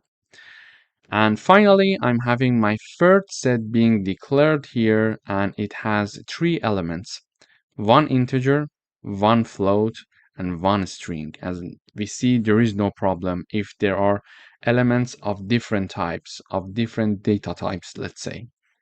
And finally, I'm here printing out these 3 created sets, where I'm showing the message empty set, set of numbers, and mixed data set. And I'm calling their name. So I'm putting the name of my sets, so it is going to print them. When I run this code, I expect to see the sets here in the terminal, the values of the set. So the empty set is returning only this for us. So it says it's an empty set, so nothing to be shown there. And for the set of numbers that we are printing the message here, it is printing numbers variable, which is a set here declared, and its elements are 1, 2, 3, and 4, and we see them in here. And finally, here I'm having mixed data set, which is calling this mixed set, and it contains 3 elements: 1, hello, and 3.14. So in this video, we learned how to create and print elements of a set. Thank you for watching. Hello everyone, welcome back. In today's video, we're going to check if a value is present in a set or not. So this is my set here. It has 1, 2, 3, 4, 5 elements, and the elements are from 1 to 5, in fact. And I would like to check to see if number 3 is inside this set or not. To do that, I'm having a variable called value. It is assigned to number 3. So I'm calling the isValue in set function, and I'm passing 2 arguments. First, I'm passing my value variable, and then I'm passing my set. So this function is going to check if this value variable, which is 3, is having the element in this set or not. So if this 3 number is one of the elements of this set or not, this function is going to do that for us. So this function is declared and created using the def keyword. The name is value in set, and it accepts 2 arguments, value and my set. Then it is going to return the output for us, and it is going to return this for us. It is going to check if value is in the my set. So 3 already exists in this set. So we expect the output of this return function will be true. So when I run this code, the output, it says is value in set. So this is the message, and then we're calling the function and passing the argument. So it is going to return the result for us, and the return of this is going to be true. Why? Because 3 exists in this my set element. So if I type down 5, the answer is still true, because I'm asking to see if number 5 is inside this set, and we see that number 5 is indeed there, so the answer is true. But when I have the 7, the answer is false, because 7 is not one of the elements of this set. So this is how we can check to see if a number is presented in a set or not. Thank you for watching. Hello everyone, welcome back. In this video, we are going to talk about set union, or we are going to talk about, let's say in other words, how to combine two sets to create a new set. Now we are having two sets here, set 1 and set 2. Set 1 is having 1, 2, 3, and set 2 is having 3, 4, and 5. So this number 3 is in set 1 and it is also in set 2. In order to combine them, I'm having x variable being declared, and I'm having set1 pipe operator and then set2. So this line is going to combine these two sets for us, set1 and set2, and here I'm showing the message union using pipe operator, and then printing out the x set for the user in the terminal. We see the output. So in the output, 1, 2, 3, 4, 5. So the sets are combined. But what happened? Here we see only 1 tree. We had 1 tree here and we had 1 tree here. Why we are not having 2 trees in the output when we are combining two sets? The reason is this. We learned in the introduction video that sets do not allow repetition and duplicate values in themselves. So this is why the set, when it is combined to form a new set, it is not taking two values that are the same. So this is why in the output we are seeing only 1 tree value, because sets do not allow duplicate values. There is another way to combine sets. The other way is like this. So we can either use pipe operator to make the union, or we can use the union function simply. We type down the name of our first set, then the union dot union, and in parentheses we type down the name of the second set, and this is assigned to our variable called y. Now I'm typing down the message union using union function, and I'm printing this y for myself in the output. So we see in the output the sets are having the same elements, and in this case also we are not having two number 3 being printed in the output for the reason that I mentioned. It's your choice, either using pipe operator or using the union function. Both of them can help us to create a new set based on two already sets that we are having. Thank you for watching. Hello everyone, welcome back. In today's video, we are going to talk about intersection. So in order to understand intersection between sets, we need to use certain functions or certain signs in Python. Let me illustrate it with an example. Here I'm having a set, and the set name is set1. It has 3 elements, 1, 2, and 3. And my other set is set2, and it also has 3 elements, 2, 3, and 4.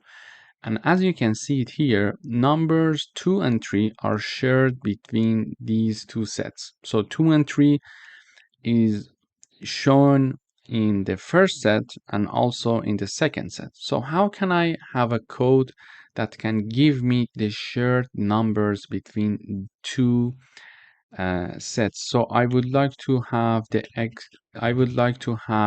expected output to be 2 and 3.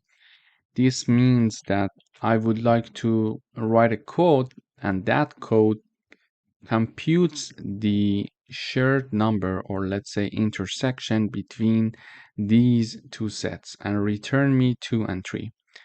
We can do it in Python quite easily. We can use AND operator. So I type down the name of the first set and using the AND operator, and then the name of my second set. And these equation here, like set1 AND operator set2, is equal to my new set. So it is a intersection set. I name it intersection set. And then I use the print function and I type down intersection using the AND operator. And then I'm printing out my set that is called intersection set. So let me comment this part first. So when I run this code, I should be able to see numbers 2 and 3 in the output, because these are numbers that are shared between two sets. So in the output, we can see intersection using AND operator, and the output is 2 and 3. So this is one way to understand the intersection between two sets. Another way is, again, I'm initializing a variable with the same name, intersection set.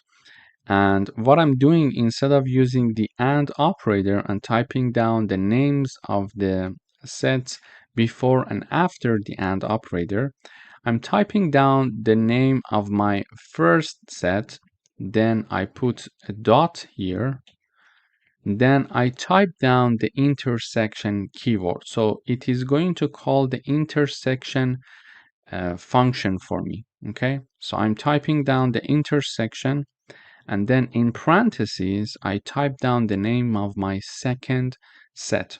So let me review. I type down the name of the first set, dot the intersection keyword, and in parentheses, I'm typing down the name of my second set. And then I'm having this print function to print the intersection set for me in the output. And I'm showing the message intersection using intersection function or method, let's say. Then I'm typing down the name of my set that is assigned to the intersection of these two sets. So when I run the code, again, I see this message intersection using intersection function, and the output, the result of this set is 2 and 3. So this is how we can use intersection to combine the code in a way that it can give us the shared numbers between two sets. And it's quite easy. Thank you for watching. Hello everyone, welcome back. In today's video, we would like to talk about set difference. We would like to understand what are the numbers that are in set 1 and not in set 2. So here I'm having two sets, set 1 and set 2. Set 1 has 3 elements, 1, 2, and 3. And set 2 has 3 elements, 2, 3, and 4. So we would like to understand what are the numbers that are in set 1 but not in set 2. After checking the numbers in set 1, we can see number 2, okay, this one is here also. So 2 is in set 1 and also in set 2. Number 3 is in set 1 and it is also in set 2. But number 1 is in set 1 and it is not in set 2. So we are looking to find the numbers that are included in set 1 and not in set 2. Okay, so we see that number is number 1. But how can we understand it using like some coding or functions in Python? To do that, it's very easy. We type down the name of the first set, and then minus or subtraction operator, and then set 2. And this is going to calculate for us the numbers that are indeed in set 1 and not in set 2. And it is assigned to a new set called difference set.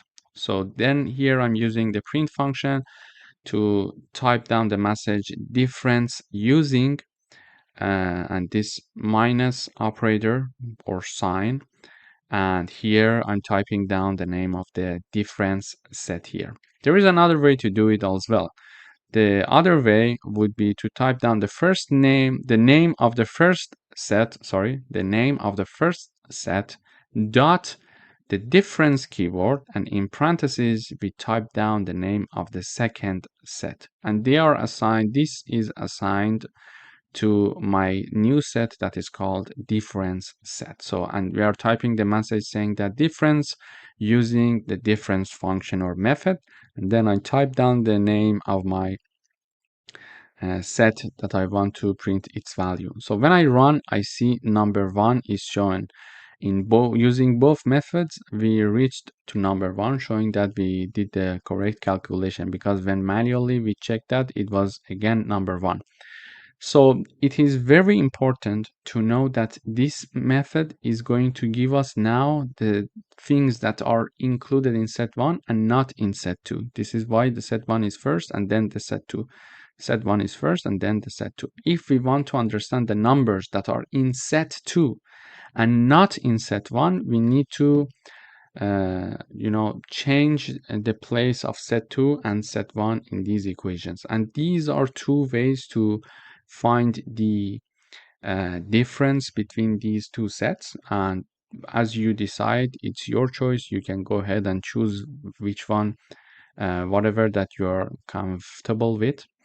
And the other thing that I would like to mention here is that, for example, if I add one number here, for example, and when I run, we see that number 10 is now written here. Why?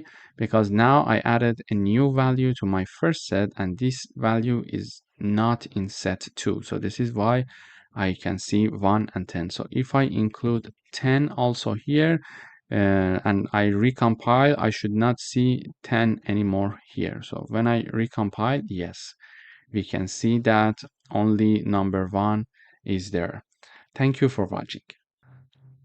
Hello everyone, welcome back. In today's video, we are going to talk about symmetric difference. So let me give you the definition of symmetric difference. So the symmetric difference of two sets contains all elements that are in either of the sets but not in both.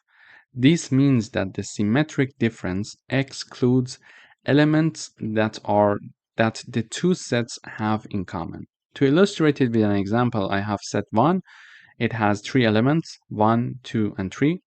I have set 2. It has 3 elements as well, and the elements are 3, 4, and 5. So the common elements between these two sets is number 3. And if we exclude number 3, we can get the symmetric difference. So the symmetric difference of set 1 and set 2 equals 1, 2, 4, and 5. All elements that are in either of the sets, but not in both. So this is the meaning of symmetric difference. But how do we do it using Python? To do that, we have the name of the first set, then the operator of the symmetric difference, and then the name of the second set, and this is equal to our new set, and I name it symmetric difference set. It could be X, for example, it could be Y, it's your choice. Then in the output, I'm using the print function and I'm typing down symmetric difference using, and then I type down the name of the set, so it is going to print me the symmetric difference of two sets. And there is another way to do that as well. So I type down the name of my first set dot symmetric underscore difference keyword, and in parentheses I type down the name of my second set. This is equal to my new set that I call symmetric difference set, and I print symmetric difference using symmetric difference function or method and then we are having the comma here and then the name of my newly generated set. So when I run this code, I see exactly this output: 1, 2, 4, and 5, 1, 2, 4, and 5, and 1, 2, 4, and 5. So we learned two methods by which we can compute the symmetric difference of these two sets. Thank you for watching. Hello everyone, welcome back. In today's video, we are going to learn how to do membership testing for sets. I'm having one set that is called my set. It has three elements: 1, 2, and 3. Then I'm printing is 2 in the set. I would like to check if number 2 exists in the set my set. Mathematically speaking, if I want to check that, I type down number 2, then I use the in keyword, and then I type down the name of my set. Okay. And also I would like to see if number 5 exists in the set or not. Here I type down the message, is 5 in the set? And if I want to do it in the programming language, I type down the number, then in keyword, then name of the set. Let's say set name. Okay. So when I run this code, the first statement is true. Why? It returns us the value true because 2 is indeed existing in my set. So number 2 in set. I'm saying, is number 2 in the set? And the answer is yes. This statement is true because 2 indeed is inside this set and it is one of its elements. And then I'm saying that is 5 in the set? And no, the answer is no. This statement is not true because 5 is not in the elements of the set. Therefore, the answer is false. But if I type down, for example, here, is 5 not in the set? Is this statement true or false? 5 not in my set. Okay. So what do you think? Is 5 not in the set? I'm saying, yeah, number 5 is not in the set. Yeah? And I'm typing it in Python programming language. 5 not in, and the name of the set. So the answer of this statement is true. Why? Because indeed 5 is not in my set, because it's not in my set. So we could do the membership testing either using the in keyword or not in keyword. And in order for you to have a better understanding when you're doing it, it would be nice to type down these statements in words as well. So you're typing it in mathematical language, for example, here, or in Python syntaxes. But it would be nice to type it down in words as well. It sounds nicer when you type it down, I think. So you type down is 2 in the set, and then you type down the code. And here, when you're having the question here, is 2 in the set, and you see true. Okay, so true, therefore 2 is inside it. So you can find the answer completely in the terminal when you're having the message, instead of going to say, okay, the second statement is for which print, when you're having like 200 line of codes, for example, it would be very hard to trace it. So it's nice to also have these messages in the terminal. Thank you for watching. Hello everyone, welcome back. In today's video, we're going to talk about subset and superset. But let me give you my definition and explanation using an instance. Here I'm having set 1, and it has three elements, 1, 2, and 3. And we are having set 2, it has two elements, 1 and 2. And if I want to define subset meaning, it means that we can declare that set 2 is a subset of set 1 because all the elements of set 2 are contained in set 1. Let me repeat it. So I can say set 2 is a subset of set 1, and the reason is all the elements of set 2 are contained in set 1. Therefore, set 2 is a subset of set1. And vice versa, we can say set1 is a superset of set2 for the same reason, because all the elements of set2 are contained in set1. So in other words, if one set is a subset of another, the second set is automatically a superset of the first one. So if we want to do this checking with Python in codes, we can have the code like this. So I type down the print function, and in the parentheses, first I type down the message. I would like to see if set2 is a subset of set1. To type down in codes, I type down the name of the set2, so set2 lower than or equal to, and then set1. This sign represents a subset. And if I want to check the superset, so I would like to mention if set1 is a superset of set2, I type down the name set1, and using the larger than or equal to sign, which is the superset sign, and on the right hand side, I'm having set2.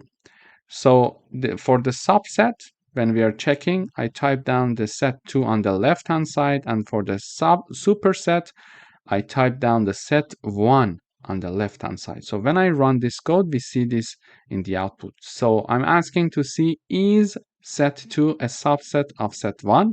And the answer is true. Well, yes, the answer is yes, because all the elements of set2 are included in set1. And then I'm saying, is set1 a superset of set2? And the answer is yes, and for the same reason. Thank you for watching. Hello everyone, welcome back. In today's video, we are going to talk about set comprehension. So set comprehension is a concise way to create sets in Python using a single line of code. It allows us to define a set by specifying an expression and optional conditions. For example, here, I'm having my name of my set is squares that I'm creating here. And to create the set, because I want to be the set of squares for numbers from 1 to 5, I'm having x star star 2, so square of numbers, and for each x that is in the range 1 to 6, because we're writing down 1 to 6, but we are willing to have something from 1 to 5. Why we are writing down 1 to 6 then? Because the start point is inclusive, but the end point is exclusive. So if we want to go from 1 to 5, we need to type down in the range 1 to 6. Okay, so and then when this is calculated, it is assigned to squares, and then I'm printing out the squares. So when I run this code, I see the output is 1, 4, 9, 16, and 25. But why? The reason is, so x is taking value 1 to 5, 1, 2, 3, 4, 5. And then when we are computing these numbers to the power of 2, we're having 1, 4, 9, 16, and 25. So this is how we can create a set comprehension using a single line of code. We are going to do some further exercises for set comprehension in the next videos. Thank you for watching. Hello everyone, welcome to this lecture. In this section, we are going to focus on lists in Python. So a list is a collection of items that are ordered and changeable. They are created using square brackets, and items in lists are separated by commas. A list can store items of different types, for example, integers, string, or even other lists. And we can access the list elements using index, starting from 0. Let me illustrate it with an example. In order to declare and initialize a list called fruit here, we are having a square bracket here, and there are 3 elements in this list of mine, and they are separated by a comma. So you see here, there are strings. This is why we are having double quotes. There are 3 elements, and they are separated by commas here, and they are declared in square brackets here. Sorry. In order to access elements of a list, we can simply use the print function, type down the name of the list, and then the index.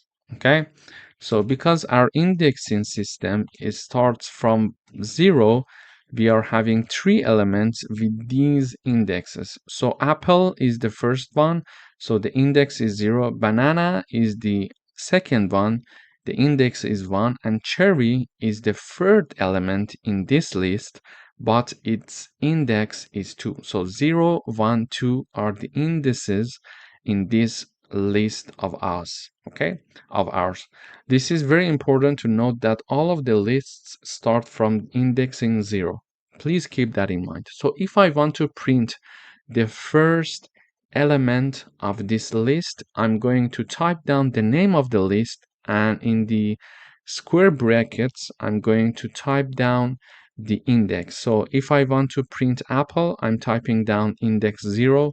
If I want to print banana, I'm typing down index 1. And if I want to print out cherry, I'm typing down the index 2 here. So let me run this code. So when we run this code, we see in the output apple, banana, and cherry. So in this video, we learned about lists and how to create them and how to access the elements of a list. In the next videos, in this section, we are going to dive into deeper concepts of list, and we are going to have some practical coding exercises so we can have a comprehensive view and understanding of lists in Python. Thank you for watching.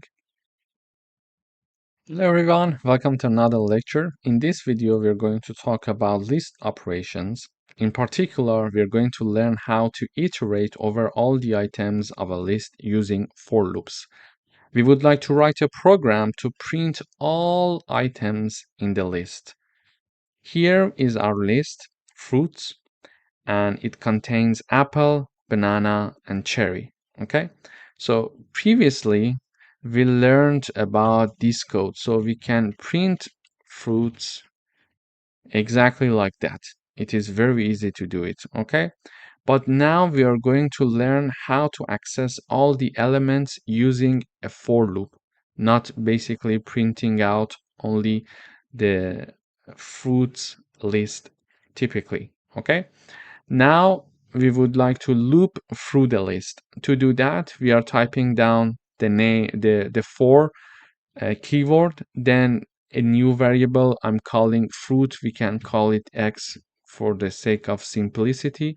So I'm declaring a new variable x, and this x is going to iterate over the elements of the fruits list. So for keyword, then a new variable, then in keyword, then the list that we would like to iterate over, and then the colon. That's it. Then when we are having the colon, we enter, we go to next line, and we are printing x. And x is going to iterate over all the elements of this list for us. So it is going to print all the elements of the list for us. So when I run this code, I see apple, banana, and cherry. Why? Because in the first iteration, x equals apple. In the second iteration, x equals banana, and in the third iteration, x equals cherry. And in each iteration, we are printing the value of x. Okay, so when x equals apple in the first iteration, we are printing apple. We see apple in the output. Then banana is equal to x, and then we are printing x, so banana is printed, and the same goes with the cherry. This is how we can use for loops in order to iterate over all the elements of a list. Thank you for watching. Hello everyone, welcome back. In this video, we are going to learn how to measure the length of a list. So we are declaring this list called fruits. It is having 3 elements. It's very easy to say that when we are having a small list, we can simply count the number of elements of this list here.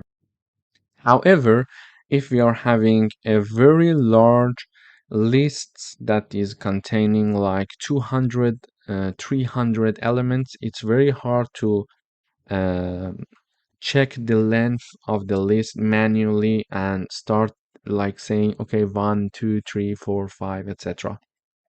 Therefore, we have a reserved function in Python called len and parentheses that is going to return the number of items in a list. So let me give you an example. We are having this list here, and in order to measure the length of the list, I'm printing out the len function, and in the parentheses, I'm putting the fruit. So basically, the function is this fruits.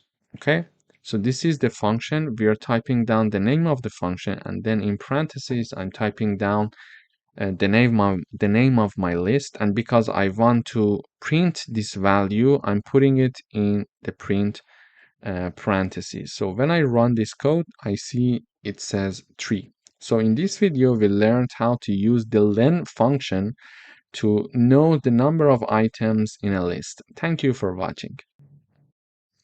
Hello everyone, welcome to another lecture. In this video, we're going to talk about list operations, in particular membership test using in and not in. So this is in and this is not in syntax. So we use in to check if an item exists in a list, and we use not in to check if an item does not exist in a list. For example, we would like to write a program to check if apple is in the list and if grape is not in the list. To do that, we are having a list called fruits, and there are 3 elements in this list: apple, banana, and cherry. So the membership test is the following. To check if apple is in the list, we are having the print function. I'm typing down the apple, the element or the string that we want to check if it is existing in the fruits list or not. So simply I type down the apple, then I use the in keyword, and then the name of the list, which is fruits. So I'm saying, is apple existing in the fruit list? So the output we expect to see true. Why? Because apple exists indeed in the fruits list. Why? It is the first element. And then we are checking to see if grape is not included as one element in fruits list, and we expect to see true again in the output because it is true that grape is not an element of fruits list. So let me run this code. All of them, both of the answers are true because apple is inside the fruits list here and grape is not in the fruits list. So let me have another example here. So for example, we could say uh, banana not in fruits. And the output we expect to see false. Why? Because banana, we are saying banana is not in fruits. We are checking this membership. The output is false. Why? Because banana is already there. So banana is one of the elements of these fruits. So when I print another time banana in fruits, I expect to see the output true here. So let me run the code. We see for the first two, as we discussed, the answers are true. For the third one, banana is not in fruits. It is false because indeed banana exists in fruits. And then the last one, it is true because banana is in fruits. Is it true? Is this statement true? Yes, banana is in fruits. But banana is not in fruits. Is this statement true? No, this is not true. Why? Because banana is indeed in fruits. Grape is not in fruits. Is this statement true? Yes, so the output is true. Apple is in fruits. Is this statement true? Yes, it is true, so the output is true. Thank you for watching. Hello everyone, welcome to this lecture. In this video, we are going to talk about how to modify a list. So lists are mutable in Python. It means that we can change their elements by accessing their index or performing certain operations. We're going to write a program to replace the second item in a list with orange. Okay, so our original list is here. So it's called fruit. It has three elements: apple, banana, and cherry. And we also learned that the index of banana is zero. The index of apple is zero, the index of banana is one, and the index of cherry is 2. So we would like to write a program to replace the second item in the list with orange. So the second item in the list is banana. We're going to modify this banana and replace it with orange. But how can we do that? It's very easy. We type down the name of the list and the index of the second item, banana, which is the index is 1. Based on 0, starting from 0, the banana index is 1. And we are setting equal sign to orange. This way, I'm modifying the second element of this list. After that, I'm printing my list. How? I'm using the print keyword and put down the name of the list.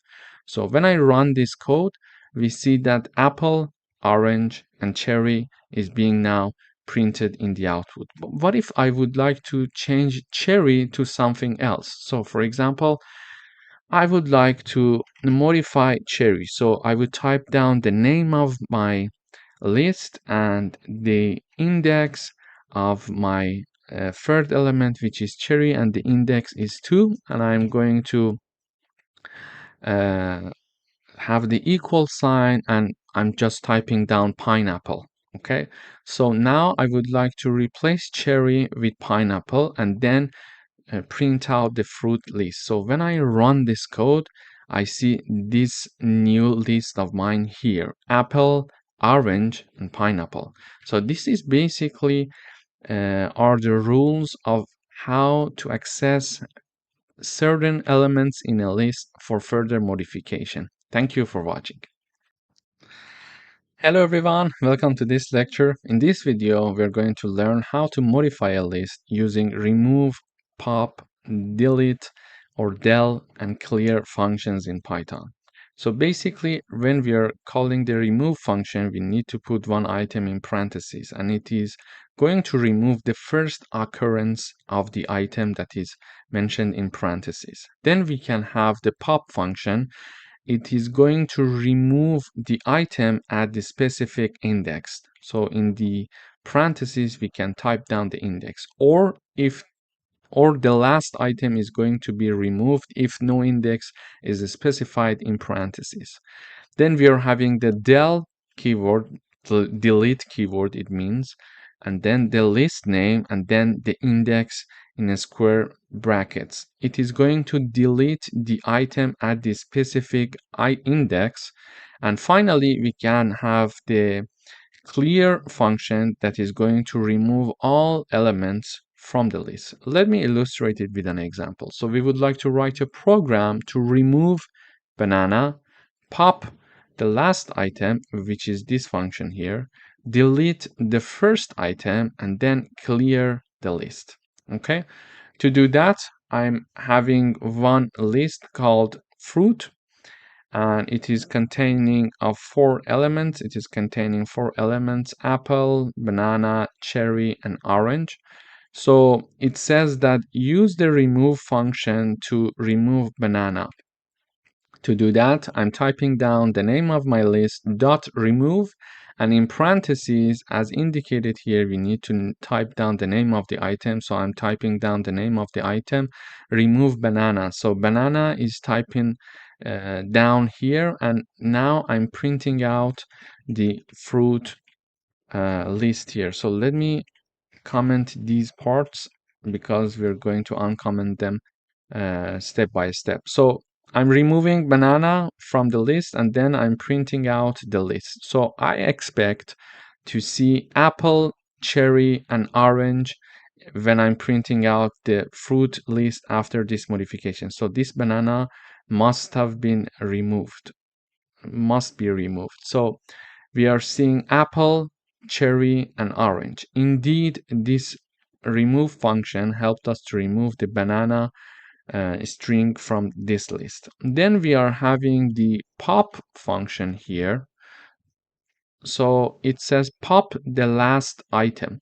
So we learned that pop can have some index in the parentheses. So if we indicate the index in the parentheses, it is going to specifically remove the item at that index, or if we do not indicate an index in parentheses using the pop function, it is going to by default remove the last item. And it says pop the last item, so it means that we are not needing to have any index in the parentheses. So I'm typing down the name of the list, then dot pop, and with nothing in the parentheses, so it is going to remove the last element, which is orange here. So this is our last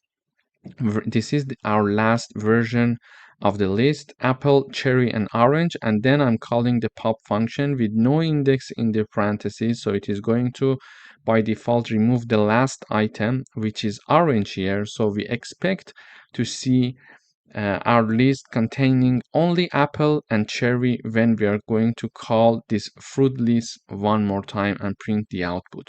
So when I run this code, we see yes, apple and cherry. So orange is now removed after using the pop function for the fruit list. Okay.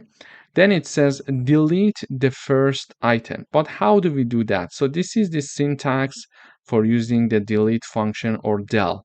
So del, then space, name of the list, and in square brackets we are going to type down the index of the item that we want to be deleted. So here we are having the code del keyword, the name of the list is fruits, and we want to delete the first item as the problem is stating here.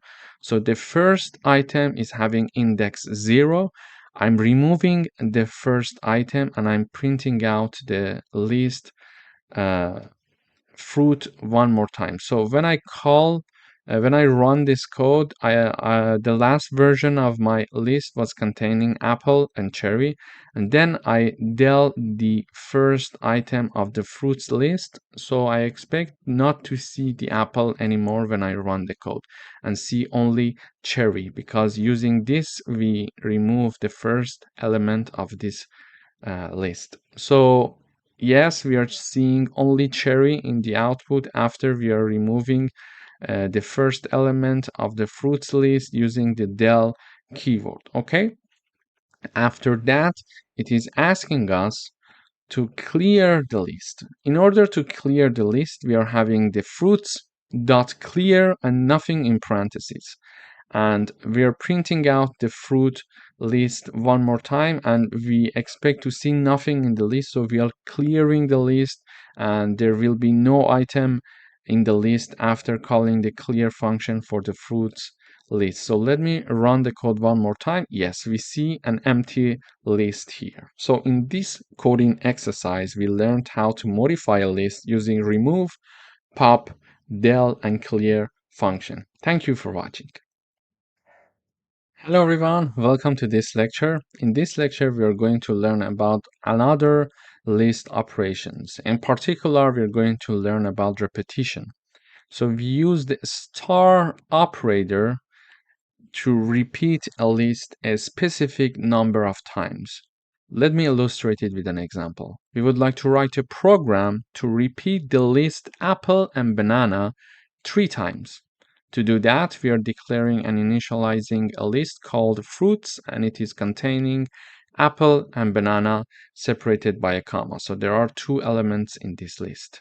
To do the repetition, I'm having a repeated fruits list here, and it is equal to fruits, this original list, times 3.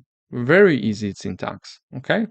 Then I'm printing the repeated fruits here in the output, and I expect to see apple, banana, apple, banana, and apple, banana, because this list is going to be repeated 3 times, and it is going to, let's say, copied and pasted 3 times in the repeated fruits list. So when I run this code, I see apple, banana. This is the first time of repetition, apple, banana, second time, apple, banana. So 3 times the original fruits list is repeated in the repeated fruit list using this star syntax to have the repetition in lists. Thank you for watching. Hello everyone, welcome back. In this video, we are going to learn how to work with the reverse function. So the reverse function reverses the order of the list. We would like to write a program now in this video to reverse a list. So this is our list called fruits, and it has 4 elements: apple, banana, cherry, and pineapple. And by reverse, we mean that apple should be replaced by pineapple and pineapple should be replaced by apple. So they're changing their positions. And also banana and cherry, the same thing happens for them as well. To do that, we are simply type down the name of the list dot reverse with empty parentheses, and then I print my list here. So when I run this code, I see pineapple, cherry, banana, and apple. So originally the list was lit like this. So in the output, we see the apple and pineapple, they switched their position, and also banana and cherry, they also switched their position. So simply using the reverse function in Python, we can reverse the elements of the list. So they're going to change their position and a new list is going to be created based on this reverse function in which the elements are reversed. The elements are reversed. Thank you for watching. Hello everyone, welcome to another lecture. In today's video, we are going to learn how to work with the sort function or method. So this function or method sorts the list in ascending order or descending order depending on how we work with it. So we would like to write a program to sort the list banana, cherry, and apple. So here is my list declared and initialized. It is called fruits. It has 3 elements: banana, cherry, and apple. And first of all, we would like to sort this list based on ascending order. To do that, I just type down the name of the list, then dot sort and parentheses, empty parentheses. So when I now print out the fruit list here in the output, so when I run this code, I see apple, banana, and cherry. So apple comes with an A, and then banana with a B, and cherry with a C. However, originally the list was banana, cherry, and apple. Now it is in the ascending order, alphabetical order. How we did that? We simply just used the sort function to do this job for us, and after that we printed out the fruit list. But we can also do it in the descending order. How to do that? We simply again type down the name of the list and then dot sort. However, this time in parentheses we type down this keyword, reverse equal true. This code is going to sort the list for us in the descending order. And after that, I'm printing out the fruit list one more time. And now when I print out the fruit list after the last modification in sorting the list in descending order, we see out in the output we have cherry, banana, and apple. Now it started from C and then B and then A, so it's in descending order. So in this video, we learned how to sort a list in ascending order and also in descending order. But just one point that we need to be careful about and keep in mind is that when we are willing to uh, sort our list in ascending order, we simply type down the list name dot sort and empty parentheses. However, when we want to do it in descending order, we type down the name of the list dot sort and then in parentheses we type down reverse equal true. So this is all we need to do. Everything else is taken care of. Thank you for watching. Hello everyone, welcome back. In this section, we're going to talk about tuples. So a tuple is a collection of data type in Python that is used to store multiple items in a single variable. They are useful for grouping related data type together, especially when data should remain constant. So now we are going to discuss the differences between tuples that we are going to discuss in this section with lists that we learned in the previous section. So tuples generally are immutable. It means that they cannot change after creation. They cannot be changed after creation, okay? But in lists, we saw that they are mutable. It means that we could add elements, we could remove elements, and generally we could modify the elements. This is not possible to be done in tuples. And when we want to define tuples, we use parentheses. However, when we wanted to define lists, we were using square brackets. In general, in terms of performance, tuples are faster because they are not changeable. They are immutable because of their immutability. However, lists are slower because they are mutable, because we can change them. Because of this option, they are slower. And typically, in terms of the memory usage, tuples are smaller in memory, while lists are more using memory size as compared to tuples. And tuples generally are used for fixed data or the constant values, while lists are used for dynamic data that changes frequently.